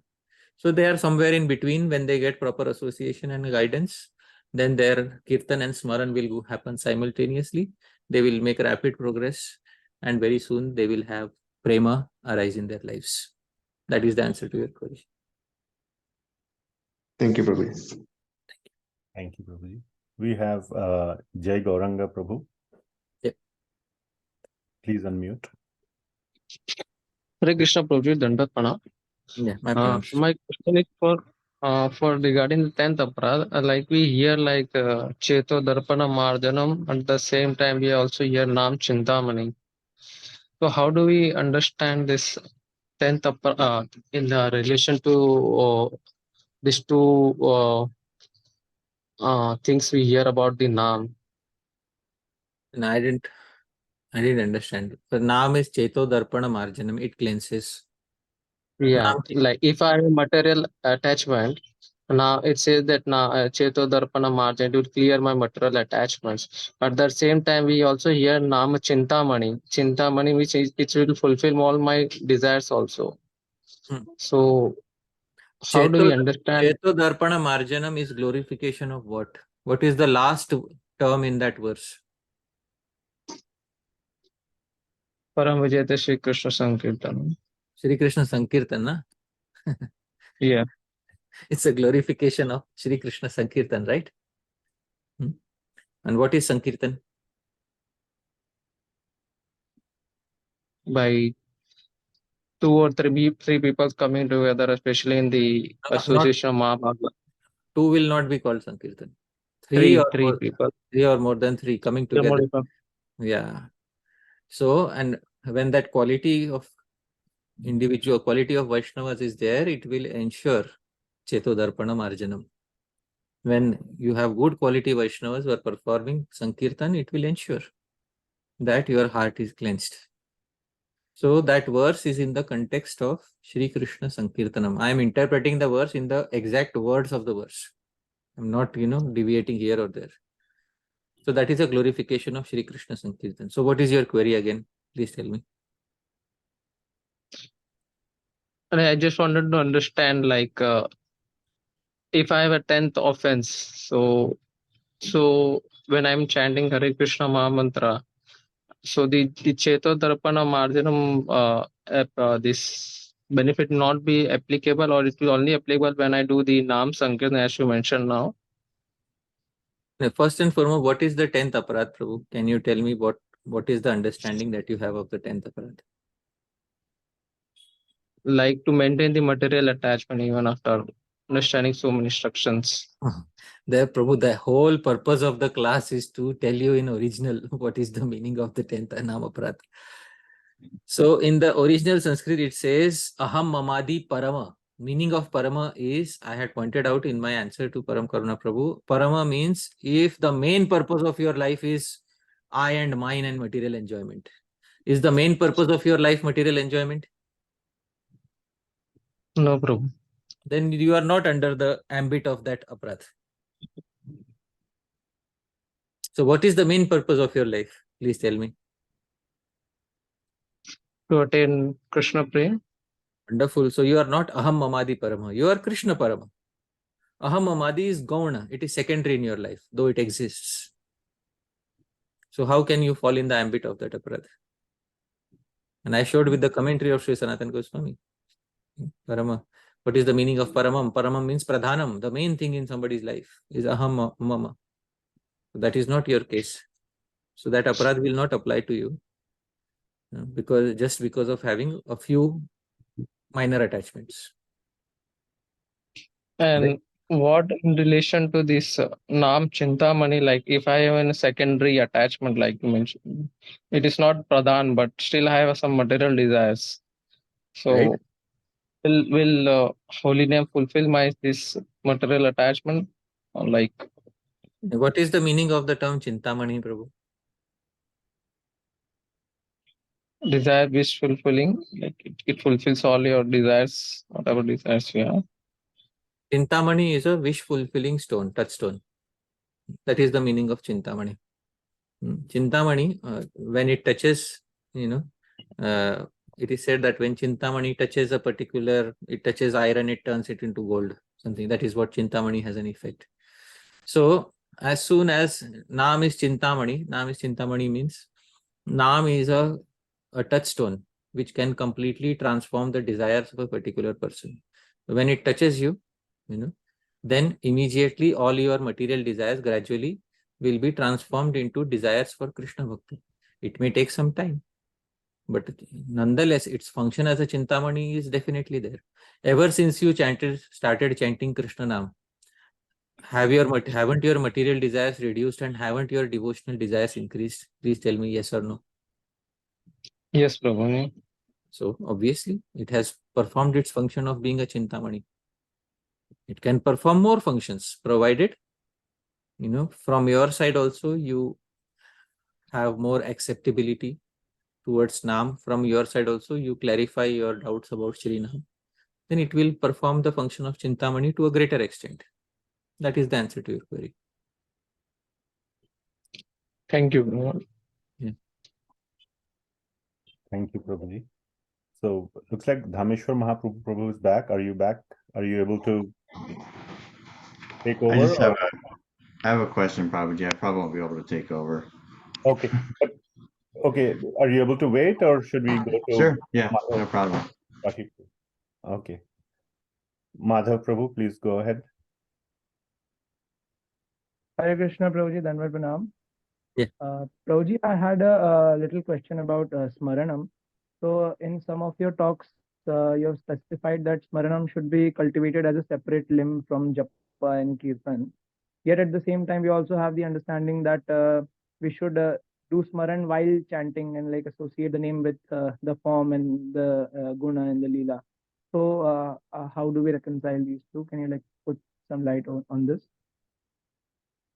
There are some Vaishnava Acharyas who recommend these two to be kept separate.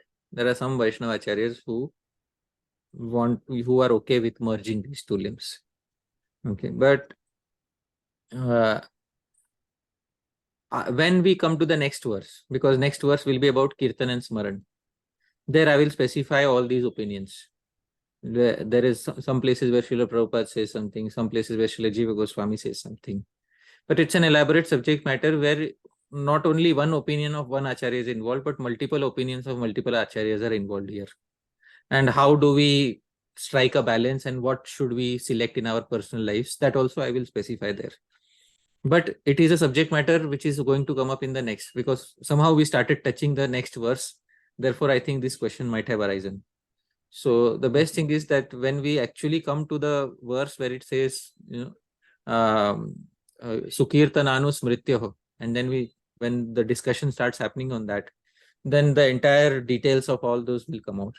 But I'll request you that you wait till that time, because let the surprise be reserved for that particular class. All right? Sure, Prabhuji. Yeah. Hare Krishna, Prabhuji. Please go ahead, Dhāmeśvara. Thank you so much. Prabhuji, my understanding before these classes was that Namabasa is the clearing stage, which means that I still have some offenses, but I'm gradually getting rid of them. And one day, if I even utter Shuddhanam once, I'll get Krishna Prema. Wonderful. Yeah. So it seems like, from what you're saying, the Siddhanta is actually that if anytime I chant to indicate Krishna and it's done with bhakti, that's Shuddhanam, but it's not a mechanical thing that if I just do it once that, I get Krishna Prema, that would be the clearing stage, that I'm chanting Shuddha Naam, but then I'm waiting for Krishna to reciprocate and give his mercy. Right. Would that be a proper update to my understanding? Yeah. Namaparadha is the stage where we are infected by the one or more of the 10 offenses. And there are only 10 and no more than 10. Nobody should invent more. Anybody who invents more automatically becomes a victim of the 6th aparadha, that concocting something in relation to Shri Harinaam. So there are 10 and only 10 Namaparadhas. One should carefully know the 10 Namaparadhas and all their aspects. Once a person has freed oneself from the 10 Namaparadhas, then we are chanting Naam. As long as we are indicating Bhagwan and we are doing it with Bhakti, we are performing Naam. When does it become Shuddha Naam? It becomes Shuddha Naam when we are chanting Naam, but we are on the stage of Bhava or Prema. That is when it is called Shuddha Naam. So right now we are not on the stage of Bhava or Prema, but we are still chanting Naam, and we may not be even affected by Namaparadhas. And Namabhas we are certainly not doing because we are directly indicating Krishna. So which category does it fall in? It is falling in the category of Naam. And now gradually this is what you can call the clearing stage. And gradually by chanting our Naam, gradually when Shuddha Naam will appear by its own sweet will. So there is a verse in the Bhakti Rasamrita Sindhu which says, Atah Shri Krishna Namadi na bhavet grahyam indriye. That the names, forms, etc. of Krishna are not subject to being grasped by the material senses. If we say that, by uttering one Naam, removing all Namaparadhas and then uttering one Naam, I will get Shuddha Prem. But then we are again forcing Naam under a condition that you must give Prema if I am free of, all the 10 aparadhas. Nama will still say, I will take my sweet time. Although you are free from 10 aparadhas, doesn't mean that I am obliged to give you Prem on the very first utterance. I will still take my time. But after you get Prema, and then the name that you chant, basically, that is in the truest sense of the word called as Shuddha Naam. So that is the answer to your query. Naam Abhas is a different type of Naam. Basically, it is when you are not indicating Krishna at all. It is not, you are indicating somebody else, or when your mood is not devotional. Your mood is something else. That is called as Namabhas. So sometimes they are described as stages. But if we look at them, actually, they are 3 different types of Naam. So that is what it is. And then once you have the understanding of Namabhas, you know that devotees don't need to go through Namabhas. Devotees just from Namaparadha, they need to wait for a certain time before Naam decides that now is the time this person will get Shuddha Prem. And you get Shuddha Prem, that's it. It's done for you. That is what the understanding is. I hope that clarifies. Yeah, thank you so much. The rest will go for Paramakarna Prabhu. Yeah, thank you, Prabhuji. Prabhuji, so there are no more hands, but there are a few, or probably 4 or 5 questions in the chat. Would you be willing to take those? And sure. Okay, should I read out one by one? Or yeah. So probably Dhananjay Tiwari Prabhu is asking if there's a PDF with all the shlokas. Yeah, I'll send. I'll also send the recitation of Upadeshamritam, and I'll also send these 10 aparadhas if somebody wants to recite in the original Sanskrit. I'll send it. Wonderful, Prabhuji. Then Radhika Vallabh Prabhu's question is, the verse Akama Sarva Kamova encourages one to practice bhakti even with material desire. Is it not encouraging Namaparadha? And then it says, there's a follow-up, I'll just read it. Sorry, is it not encouraging Pratibimba Namabhas, which will result in Namaparadha? Sure. So, it is the verse Akamaha Sarva Kamova is aimed at which person? Is the verse Akamaha Sarva Kamova without any desires, with all desires, Yajeta Purusham Param, Tivrana, with one-pointed devotion, you should worship the Supreme Lord. So this verse, who is the audience for this verse? The audience for this verse is a person who is a non-devotee. A person who's a non-devotee is being told, whether you want liberation or you have no desires or you have all desires, just worship Bhagavan one-pointedly. And then he starts. Once he starts worshipping Bhagavan one-pointedly, so his adhikar has increased. Once his adhikar has increased, then other sadhus will tell him that it is not appropriate to worship only for material desires. But the original audience of the verse is somebody who is not a devotee. The original audience of the verse is not somebody who is already a devotee and sheltered under a sadhu. So the verse is aimed at somebody who is currently not at all in the devotional sphere. So due to the audience not being the same, therefore you will find some apparent contradiction in the instructions. But once the audience is the same, once everybody is a devotee, then sadhus will not give the same instruction. Once you have dedicated yourself to Bhagavan, then sadhus will not say this. Then sadhus will say, well, follow the proper process of uttering Shri Harinaam. That is what it is. It's mainly for encouraging the non-devotees to at least come to the stage of chanting. Yes, wonderful. Yes, because that verse in the Bhagavatam itself is aimed at such an audience. Okay, thank you. Next, we have Rohin and then Prabhu's question, saying that what an excellent class, so grateful. Prabhuji, this may have been answered previously in the previous sessions, but is chanting Hare Krishna Mahamantra for the devotee's health or any material distress, is it considered Namaparadha? Chanting Hare Krishna for a devotee's health or for material, but there are other things that you can do for that. No? Why do you want to use Harinaam for that? There are other things that you can do. You can do Ayurveda. You can do some other Vedic rituals and regulations for that. So Harinaam was not recommended by our traditional acharyas for this thing. Nowhere in the writings of Shri Rupa Goswami, Sanatana Goswami, Jiva Goswami was Harinaam recommended to be used for this purpose. So Harinaam is, the main purpose of Harinaam is to achieve Shri Krishna Prem, and that is what it should be ideally, chanted for. And for other things, there are other remedies. Why somebody has bad dreams, so horror dreams, there's a remedy in the Bhagavatam. You read Gajendra Moksha, read the chapter of Gajendra, keep a small printout of Gajendra Moksha under your pillow. You will not have.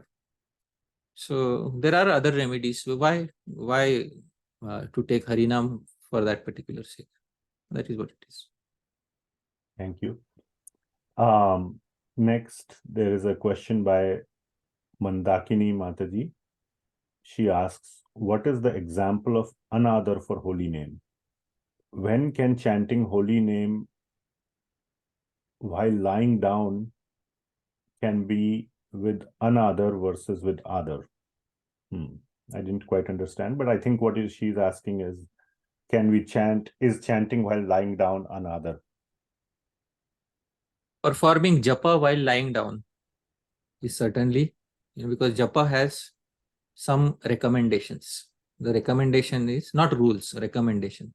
Recommendation is that japa should be performed, sit straight and, be in one place. That is japa. Kirtan, there is no rules and restrictions. Kirtan you can perform anywhere. Let's say somebody is performing japa while lying down. And now Hare Krishna Mahamantra has no rules whatsoever. It was specified by Lord Brahma himself that nasti vidhi. There is no rules for Hare Krishna Mahamantra. Somebody is lying down and performing japa. All right. But I said another happens because of two reasons. Namaparadha, namabhas. If you are lying down and chanting is leading to one of these, namaparadha or namabhas. If lying down and chanting means that we are becoming inattentive, then certainly it will fall in another. But if lying down and chanting, but one is fully aware of Shri Krishna and one is able to chant with affection, then it will not fall. So another is primarily determined by whether we are performing one of the 10 aparadhas or whether we are performing namabhas. That is what another means.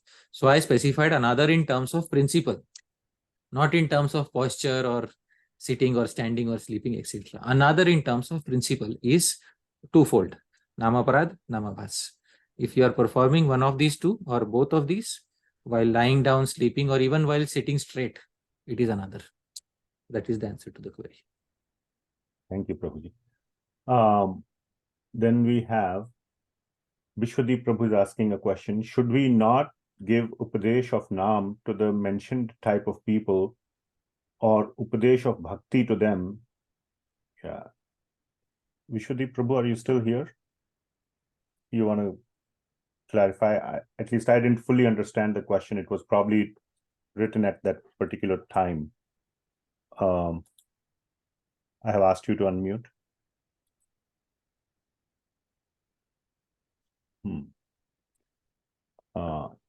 All right. I think, you see, the general understanding is one should always give instructions on Naam, instructions of Bhakti to new people. One should try twice or thrice before giving up on them.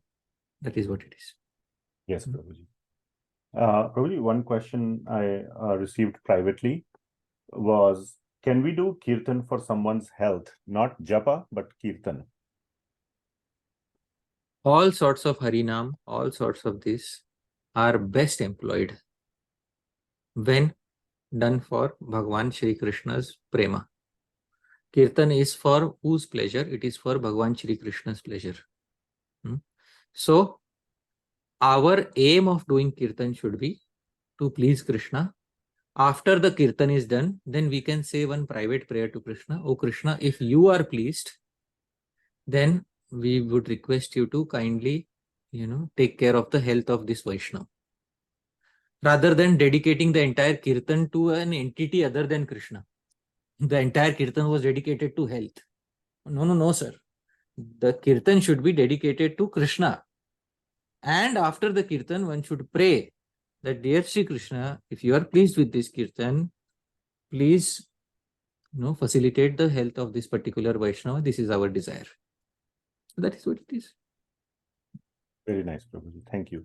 The last one here, I haven't read it myself fully, so I'll just read it verbatim. Mohit Deshmukh Prabhu says, it is said that when we are chanting Namabhas, which is one type of Nama, that it clears all the sins.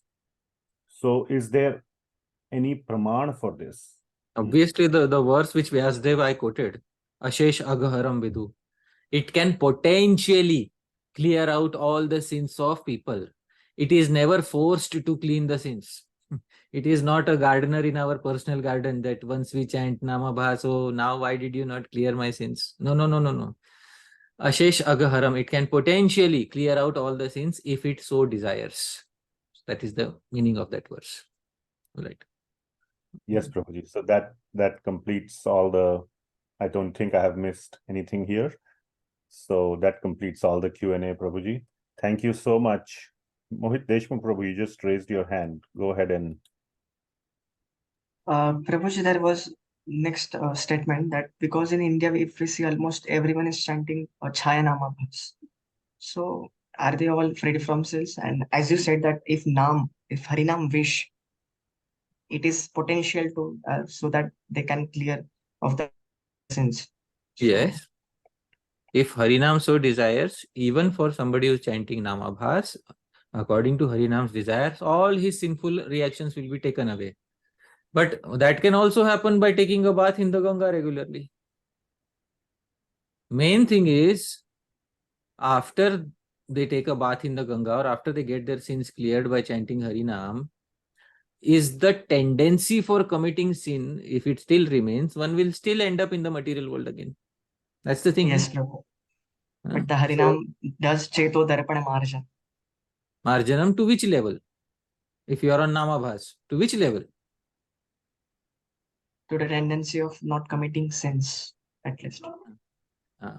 So, removal of negatives is promised. Attainment of positive, that also remains. Will Namabhas help you attain prema? No, not. Then, it's not simply removal of negatives. No? It is also attainment of the positive. Otherwise, you will remain stuck in the material world. Or best case, you will get impersonal liberation. But who wants that? Okay? Yes, Prabhu. Thank you so much. All right. Thank you so much, Prabhuji. Hare Krishna. Such a wonderful explanation on the 10 offenses, and today's class was especially wonderful when we went through Namabhasa, and I think we kind of reviewed all the 10 together in so many question answers, which you wonderfully clarified. I think everybody has a permission to unmute from Zoom side. I see that everybody can unmute. Kindly unmute yourself and let us express our gratitude to His Grace Hari Parshad Prabhu. We've been on this call for 3 hours. It's amazing that Prabhuji is patiently answering so many questions so nicely. Thank you, Prabhuji. Thank you so much, Prabhuji. Thank you. Hare Krishna. Hare Krishna. Thank you, Prabhu. Eternally Hari grateful Parshad to Prabhu. Prabhuji ki jai. Thank you so much for wonderful class, Prabhuji. Thank you so much. Thank you. Hare Krishna, Prabhu. Thank you. We love Indebted to you. you, Prabhu. Thank you so much, Prabhu, for the amazing class too, as always. Prabhu. Wonderful. Thank you. Jai Srila Prabhupada. Hare Krishna. Thank you so much, Prabhuji, for wonderful class. Beautiful. Jai Lovely. Srila Prabhupada. Hare Thank you. Krishna. Hare Krishna. Thank you, Prabhuji. May you live See a you long next week. life. Thank you, Take Prabhupada. care, Paramahansa. Hare Krishna. Hare Krishna. Hare Krishna, everyone. Hare Krishna.